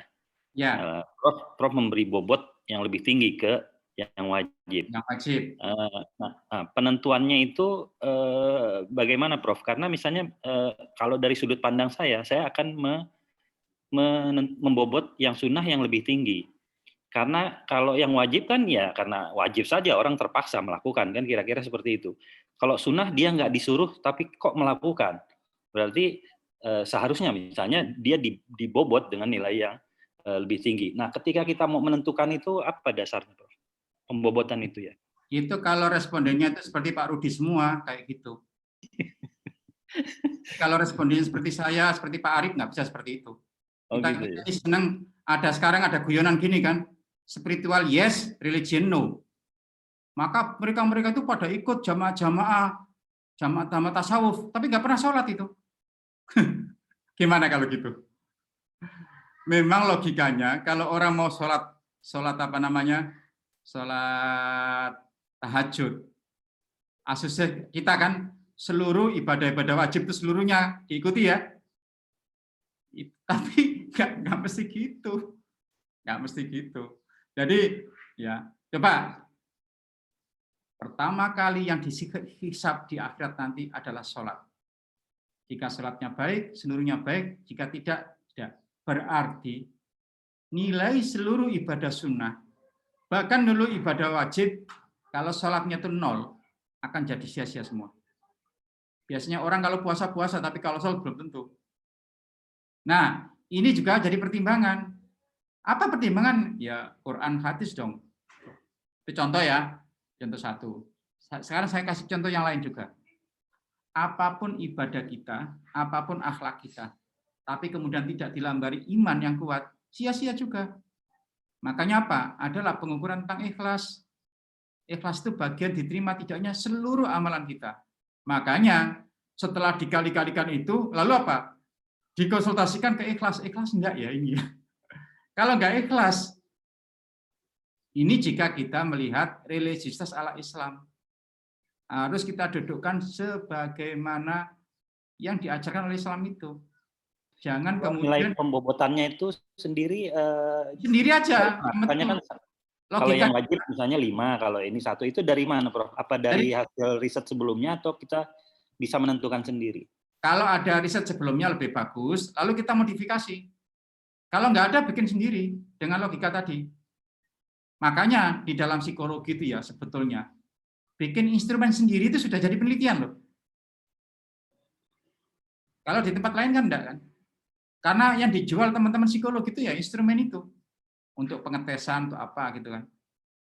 Saya semalam malam-malam itu ya ditelepon sekretaris Dirjen Pendis itu, Prof, mohon izin ya, namanya saya catut, saya jadikan sebagai koordinator.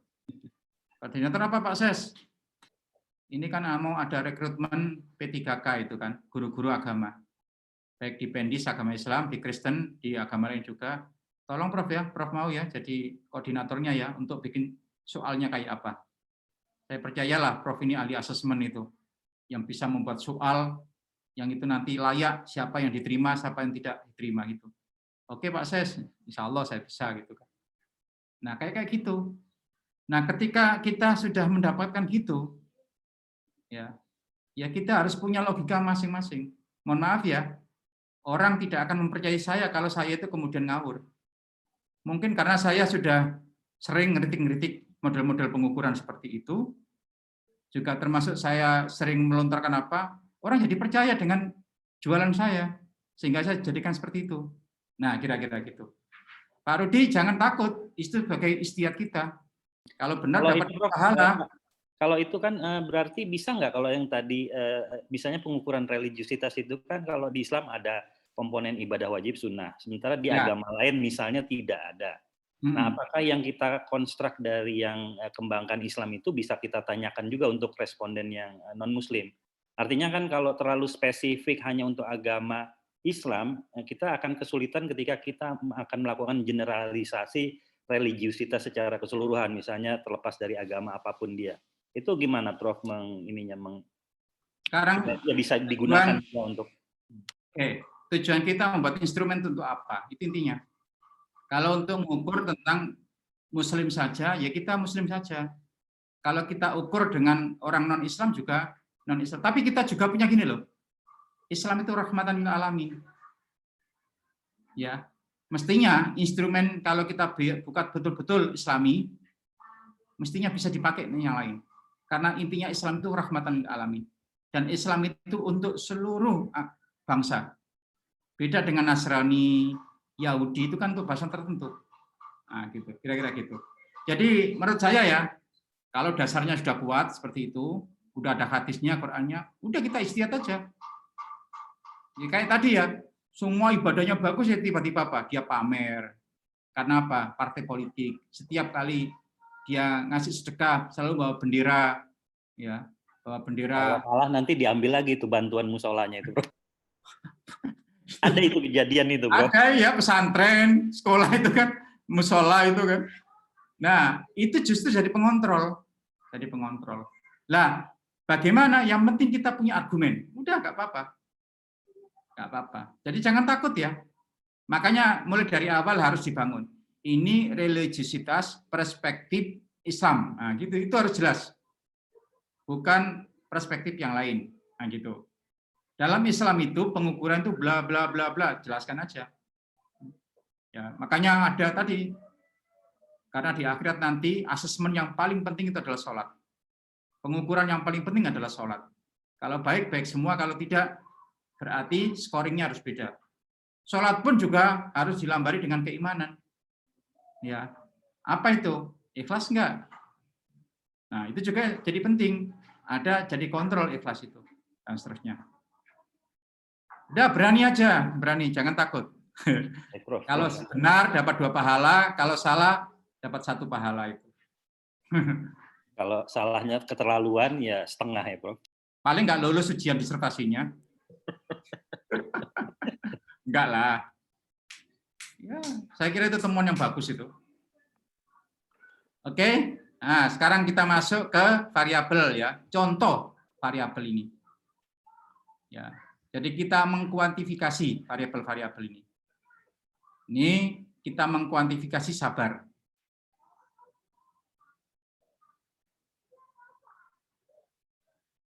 Oke, sabar ya. Coba Anda kalau di Maktabah Samilah diketik kata-kata asobru logotan, waduh, keluar semua. Asobru ya, gua keluar semua. Kalau saya dulu tuh, waduh, satu persatu ya, melihat di tafsir, syarah hadis, kitab-kitab sekarang, aduh, enak sekali itu ya. Nah, coba kita lihat, sabar. Kita contoh ya. Kalau kebahagiaan gampang itu, sudah banyak alat ukurnya itu. Banyak. Tapi kita coba variabel keislaman, tapi kita kuantifikasi itu. Kalau kita ini bisa, pasti yang lain bisa. Mau kita bikin sendiri aja bisa kok. Kira-kira gitu. Pengertian sabar, penjelasan sabar banyak sekali. Tapi kalau sampai pengukuran sabar, sedikit sekali. Nah, sekarang kita lihat pengertian dulu. Asobru lugotan, al-kafu wal-habsu. Nah ini jadi ya, kata kunci nanti. Untuk membuat instrumen. Sabar itu menahan, al-kafu itu menahan, wal-habsu sama ya. Menahan, mengekang, sama itu. Wasobru naqidul juz'i. Sabar itu lawan dari keluh kesah. Maka kalau kita mau buat instrumen unfavorable, keluh kesah. Begitu tanggal tua, saya keluh kesah. Itu ya, berarti nggak sabar itu.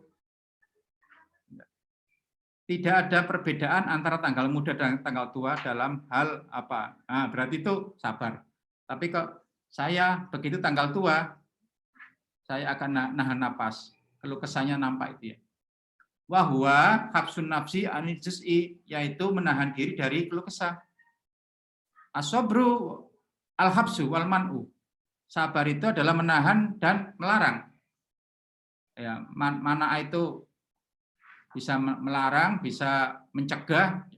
Fakullu man habisa syai'an faqad sabarau. Barang siapa yang bisa mengendalikan, mengekang sesuatu, sesungguhnya ia sabar.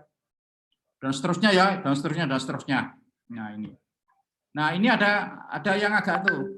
Asobru habsun nafsi anil juz'i. Sabar itu menahan diri dari keluh kesah.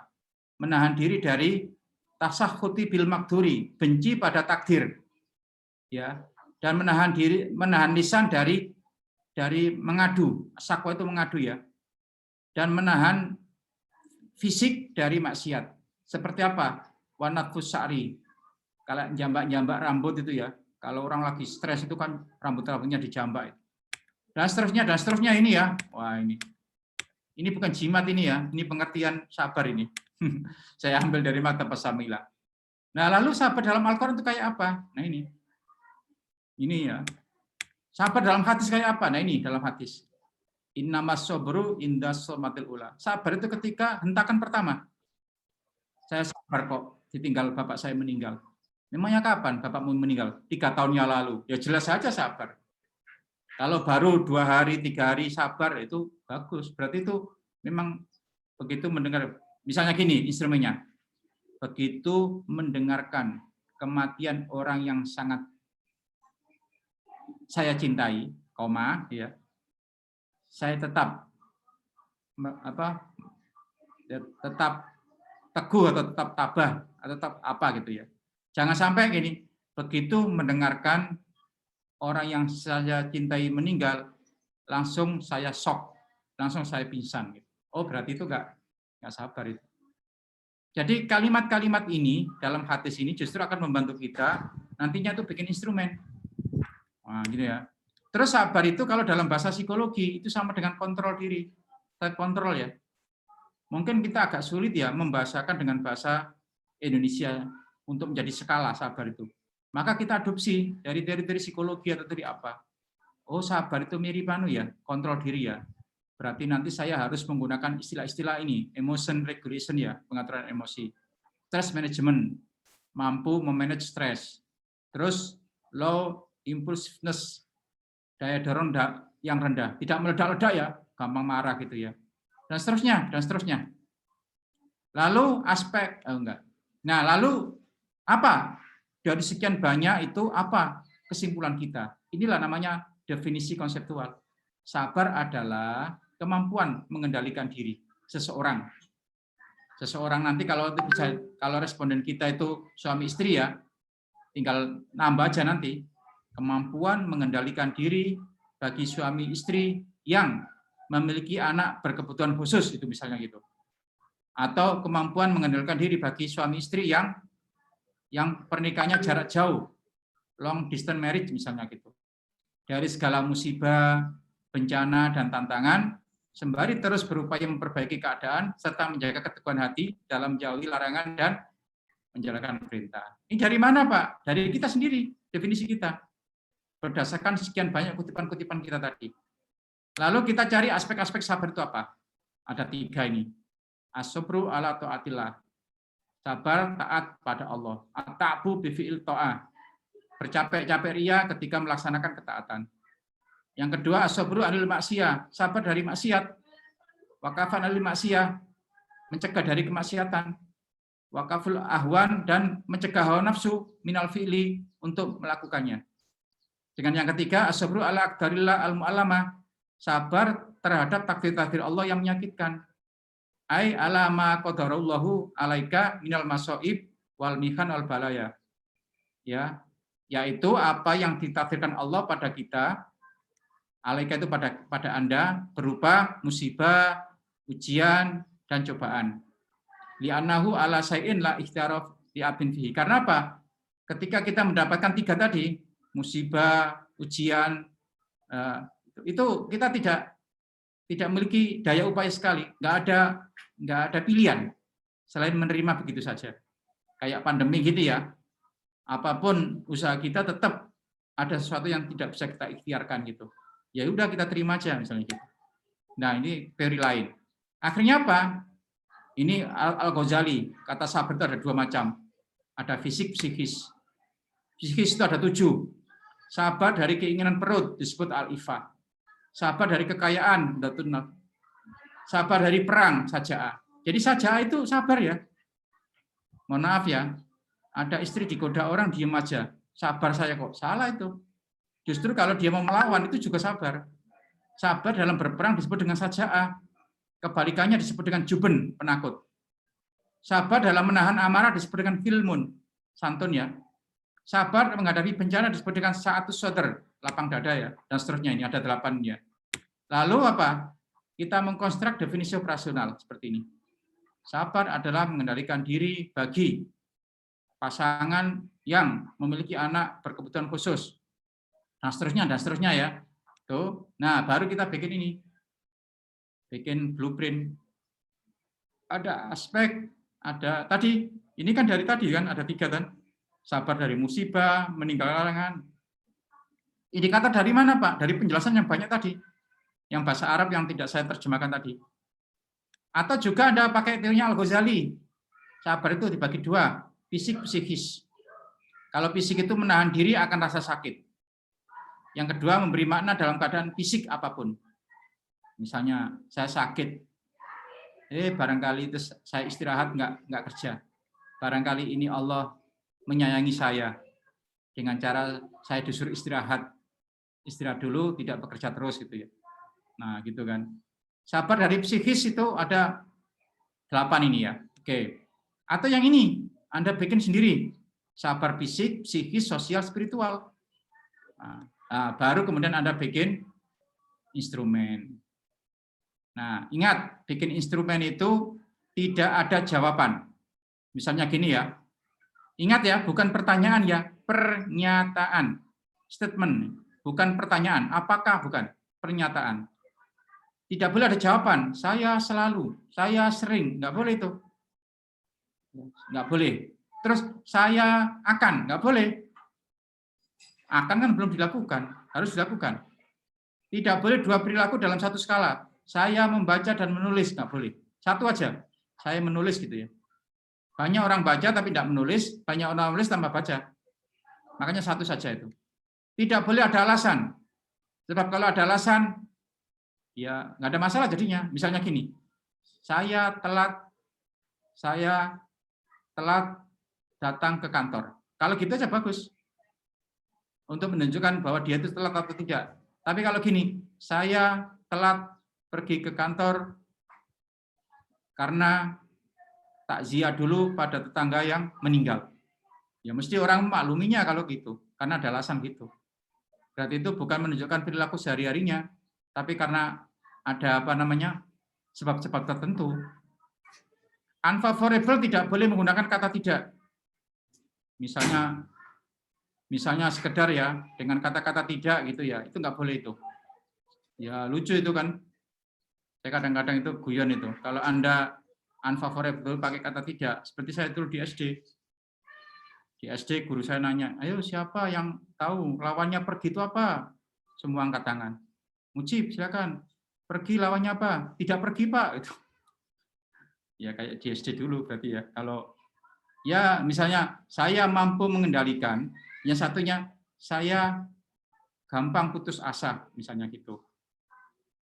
Harus bahasanya harus negatif gitu ya, tapi jangan saya tidak mampu mengendalikan, jangan gitu.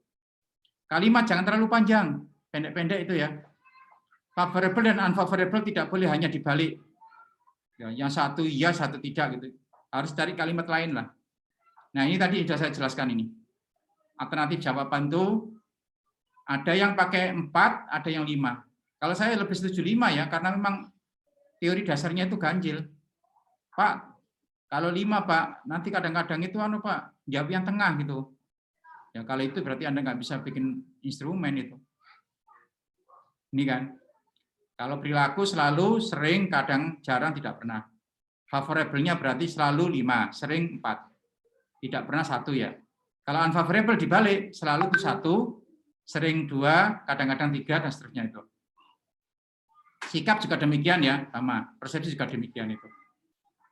Oke, ada yang tanya, silakan.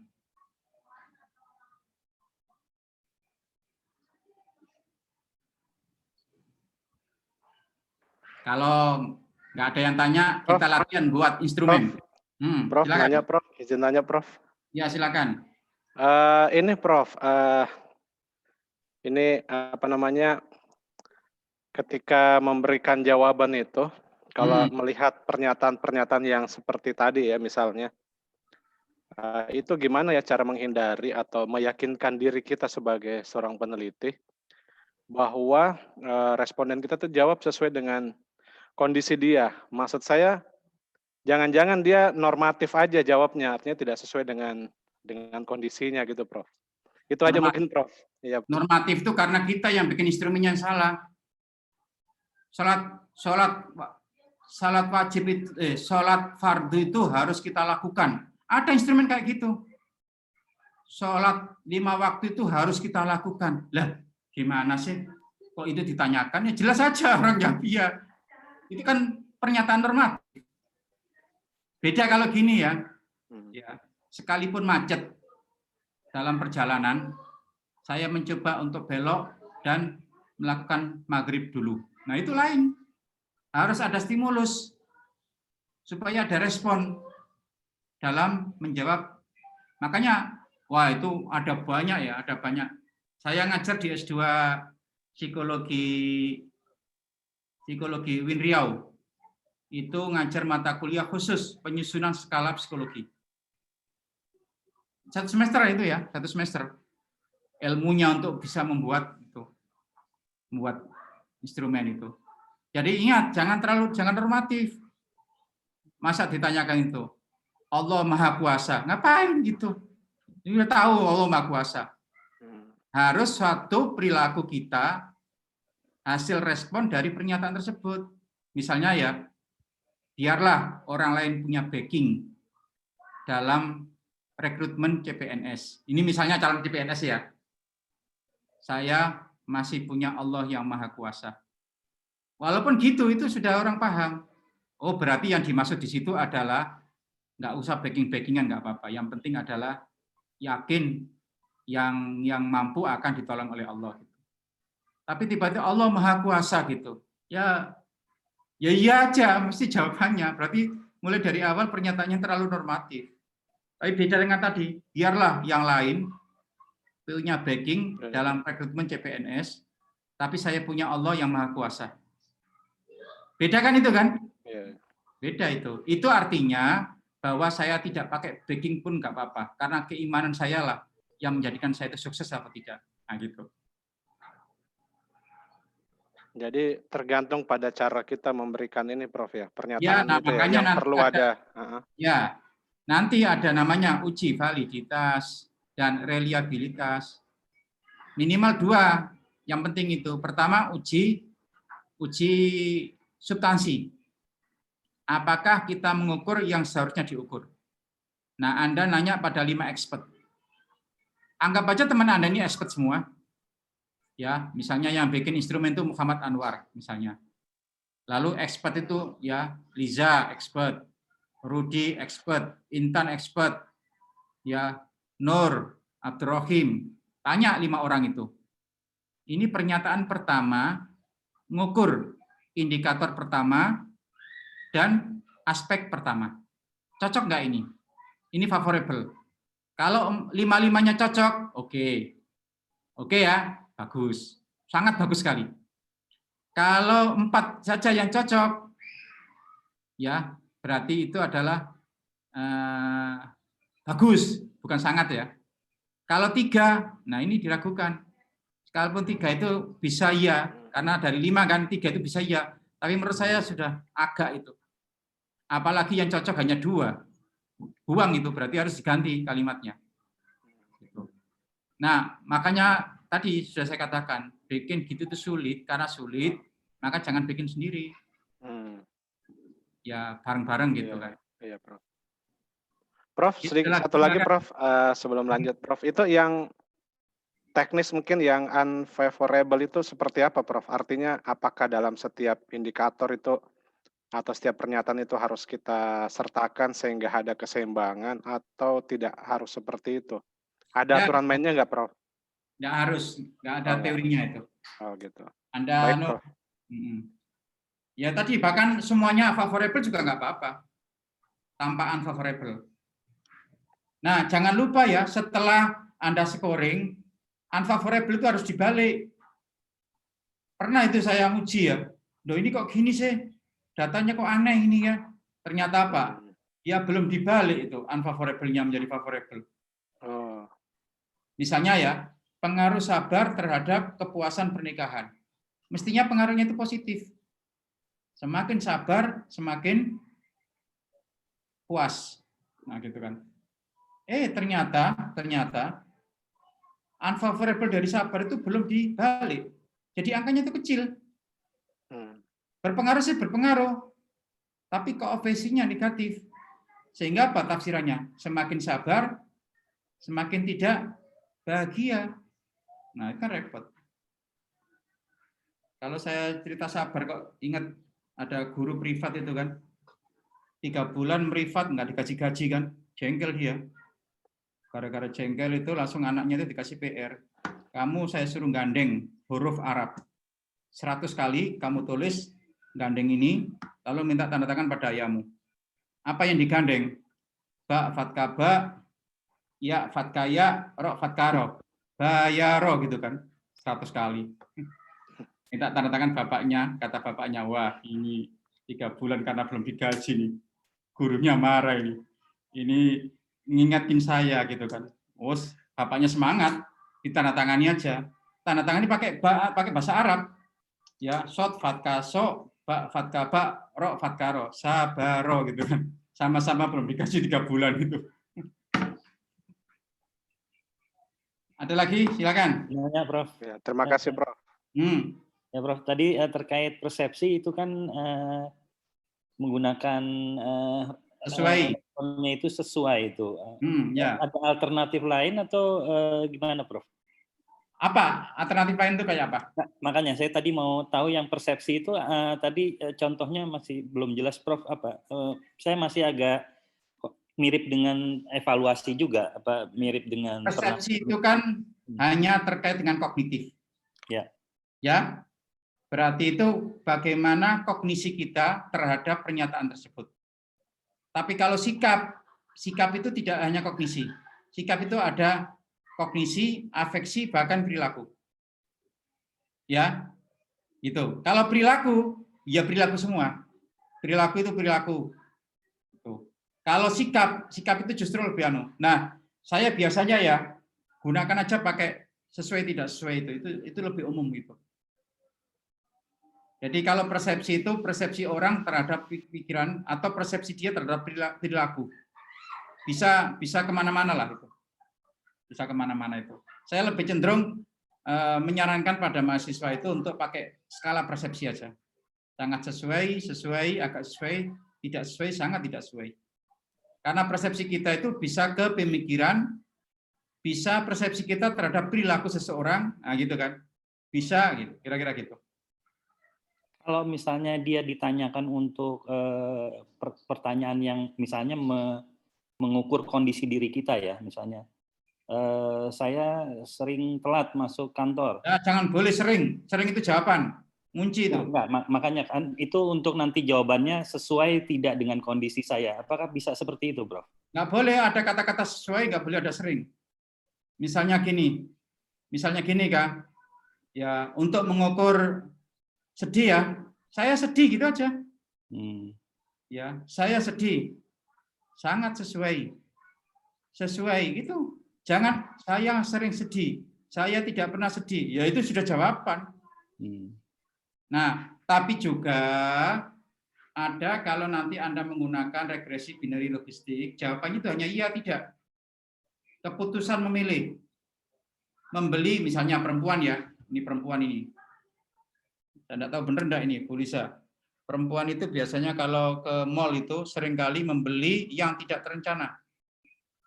Jadi faktor-faktor yang mempengaruhi pembelian yang tidak terencana bagi seorang muslimah yang misalnya gitu ya. Nah itu jawabannya membeli tidak terencana itu hanya 2, ya tidak. Kalau iya jawabannya 1, kalau tidak 0. Nanti beda ya regresinya. Cara penyelesaiannya beda. Yang kedua, Prof, tadi Prof kan menaruh di tengah itu agak ya.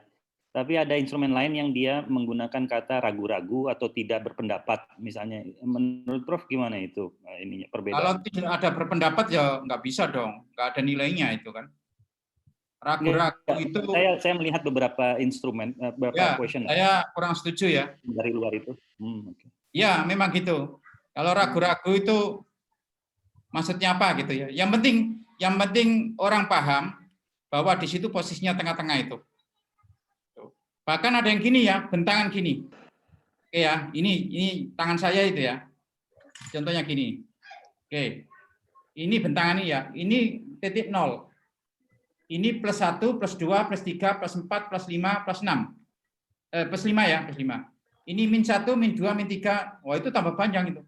Bentangannya sampai 10. Wah ini lebih keren ini. Lebih keren. Misalnya gini ya. Saya sekarang dalam kondisi sedih, senang. Itu aja ada. Sedih, senang. Kedua, saya sekarang dalam kondisi nyaman, takut. Aman, takut. Udah bisa ini. Model gitu juga bisa. Kalau saya merasa sedih sepanjang hari bisa ya, Prof? Boleh, nggak apa-apa. Nah, karena nggak ada kata sering yang bias yang udah mau ngunci gitu, nggak ada yang misleading gitu ya. Ya. Itu membatasi bahwa sepanjang hari itu hampir sepanjang hari gitu. Bukan jawaban itu. Tapi iya saya nggak percaya kalau Bu Lisa itu. Oh enggak. Misalnya untuk itu nanti untuk nyari happiness. Soalnya katanya apa yang diucapkan itu biasanya tidak jauh dari apa yang dipikirkan, dirasakan gitu. Sedikit. Prof, izin tanya. Tadi maaf yang sebelumnya sudah dengan Mas siapa masih ya? Sudah, terima kasih. Oh, Mas Rudi, maaf ya Mas. Prof, kalau misalnya saya sudah punya instrumen dari luar, saya buat culture fair, misalnya mau dibijak budayakan gitu untuk ke Indonesia, karena saya agak kurang setuju misalnya dari Marcus Ziegler-Hill dan Mercer itu kan tentang hasad atau keiri dengkian sudah ada kuesioner instrumennya sebanyak 79 item. Tapi kayak kalau saya mau exclude atau take out yang kebanyakan divorce, karena ini kan budaya di Amerika tuh memang lagi maraknya ini nomor 1, boleh ya Prof nanti cari yang memang kitanya aja indigenous gitu ya? Ada dua. Pertama, Hmm? kalau Anda masih bersikeras dengan instrumen orang Barat karena menganggap bagus ya, Iya, Prof. tapi ada tapinya ya. Mau Anda uji dimodifikasi. lagi di Indonesia. Iya itu, mau di Jangan konsep. apa? Jangan pakai CFA, pakai EFA. Baik. Mungkin hasad menurut saya itu ada 3 indikator. Mhm. Jangan-jangan ketika di EFA-kan di Indonesia hanya jadi 1 indikator. Atau jadi 6, atau jadi berapa. Kita harus kasih nama sendiri. Betul, Prof. Itu yang pertama. Mhm. Jangan semata-mata langsung itu divalidasi, jangan. Iya. Kita lihat dulu kecocokannya itu. Yang kedua, bisa enggak kemudian dimodifikasi. Mhm. Kayak Pak Ana Jumana Bastaman, faktor yang mempengaruhi kebermaknaan hidup itu ditambah 1, yaitu tingkat ibadah. Mhm. Lalu dia ke istrinya. Karena Viktor Frankl itu sudah meninggal, ke istrinya. Apa kata istrinya? Kalau ini sih bukan teori suami saya, ini teori Anda. Karena Anda sudah menambahkan faktor ibadah. Bahwa ibadah itu memberikan kebermaknaan dalam hidup. Nah, silakan Anda modifikasi dari situ. Anda cerita, ini bermula dari kerangka teorinya A, yang dia mengembangkan dengan sekian instrumen. Dengan uji validitasnya sekian, uji reliabilitas sekian. Berhubung instrumen ini kemudian digunakan pada masyarakat Muslim Indonesia yang memiliki ciri khusus seperti ini, maka instrumen tersebut dimodifikasi dengan teori seperti ini. Contoh lagi ya, karena ada hadis la hasada isnaini. Tidak boleh hasud terhadap 2 hal. Apa itu? Orang dikasih ilmu oleh Allah yang banyak dan orang tersebut melaksanakannya dengan baik. Nggak boleh iri itu. Aduh, Pak Sunaryanto itu ya, ilmunya luar biasa. Dia itu alim, alama juga, melaksanakan apa yang ditahu itu. Saya iri deh seperti itu. Boleh. Yang kedua, orang yang kaya, uangnya banyak, dan ia banyak bersedekah dengan kekayaannya itu. Itu juga boleh iri. Nah, kayak gitu kan mengubah jadinya, instrumennya jadinya. Bukan semata-mata iri itu dipukul rata gitu. Itu contoh ya, contoh salah satu contoh itu. Ya, Prof, makasih. Ada lagi? Saya belum masuk ke statistik ini ya. Nggak apa-apa lah, nanti statistiknya Pak Anu aja, Pak Kadir. Tapi nanti di akhir-akhir saya lagi tuh, di tengah-tengah saya anu. Ini 2 kali saya cukup dulu, minggu depan Pak Kadir atau Pak Arief. Ya. Pak Kadir lebih ke pendidikan, Pak Arief lebih ke ekonomi. Kalau saya sih campur-campur lah. Sebetulnya saya kepingin keislamannya secara utuh ya, tetapi karena background saya itu 2, S2 saya itu kan agama dan psikologi, maka kadang-kadang dua-dua itu saya sampaikan itu.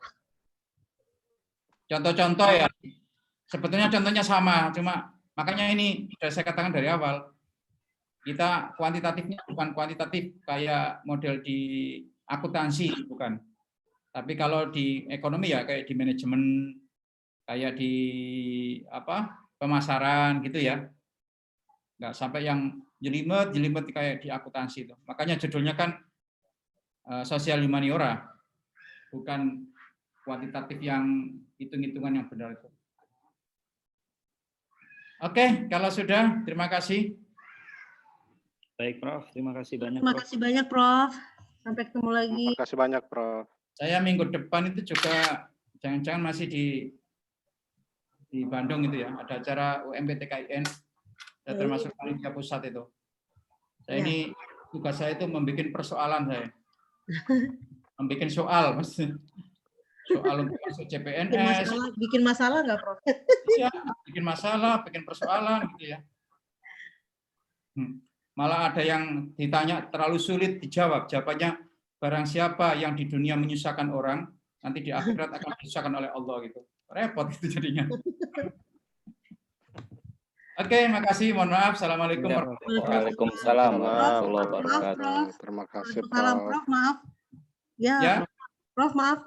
Boleh, kalau Prof berkenan, nggak keberatan, minta kesediaan di-share materinya, boleh nggak, Prof? Di grup. Oh, tadi kan nggak di copy ya? Ini kan sama dengan minggu lalu, kalaupun beda yang berarti dua-duanya boleh Prof kita minta. Oke ya. Asik, alhamdulillah. Bisa mungkin sekalian ini Prof, apa namanya, materi sepanjang semester apa aja sih yang akan dibahas sehingga kita ada gambaran gitu. Kalau ada lebih ya. Kalau enggak materinya dulu nggak apa-apa atau Oh ya boleh. Beda-beda ya, mungkin nanti Pak Arif apa gitu. Oh gitu, baik. Ya Pak Kadir juga mungkin penekanannya agak lain gitu ya. Oh belum ada satu ya.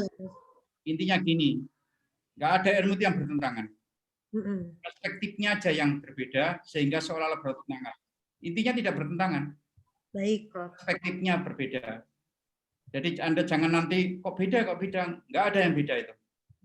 Sebetulnya ya nggak beda, tapi perspektifnya itu yang kadang-kadang seolah-olah kita menangkapnya itu berbeda gitu. POV-nya ya, Prof, point of view-nya, angle-nya ya. Ya, angle-nya dari mana kita lihat itu akan menghasilkan satu rumusan yang berbeda. Ya, makasih ya. Baik, Ustaz. Tafadhol Ustaz. Syukran. Makasih, Pak. Assalamualaikum. Waalaikumsalam. Oke, jelas sih Pak Adam udah kabur aja dia. Mantap ini. Iya, Mas Adam. Mantap ya Pak Arif ya. Oh, terasa. Tapi saya direkomendasikan Pak Adam sih katanya Prof itu Mujib baik. Prof, Bu Mbak Lisa di materinya diminta ya, kirim ya, share ya, sip ya. Nanti deh aku mintain. Oke deh, keren. Oke, izin pamit semuanya. Ya. Makasih semuanya. Assalamualaikum. Waalaikumsalam, izin pamit permisi. Nanti rekamannya ditunggu ya. Iya, makasih Mbak Lisa.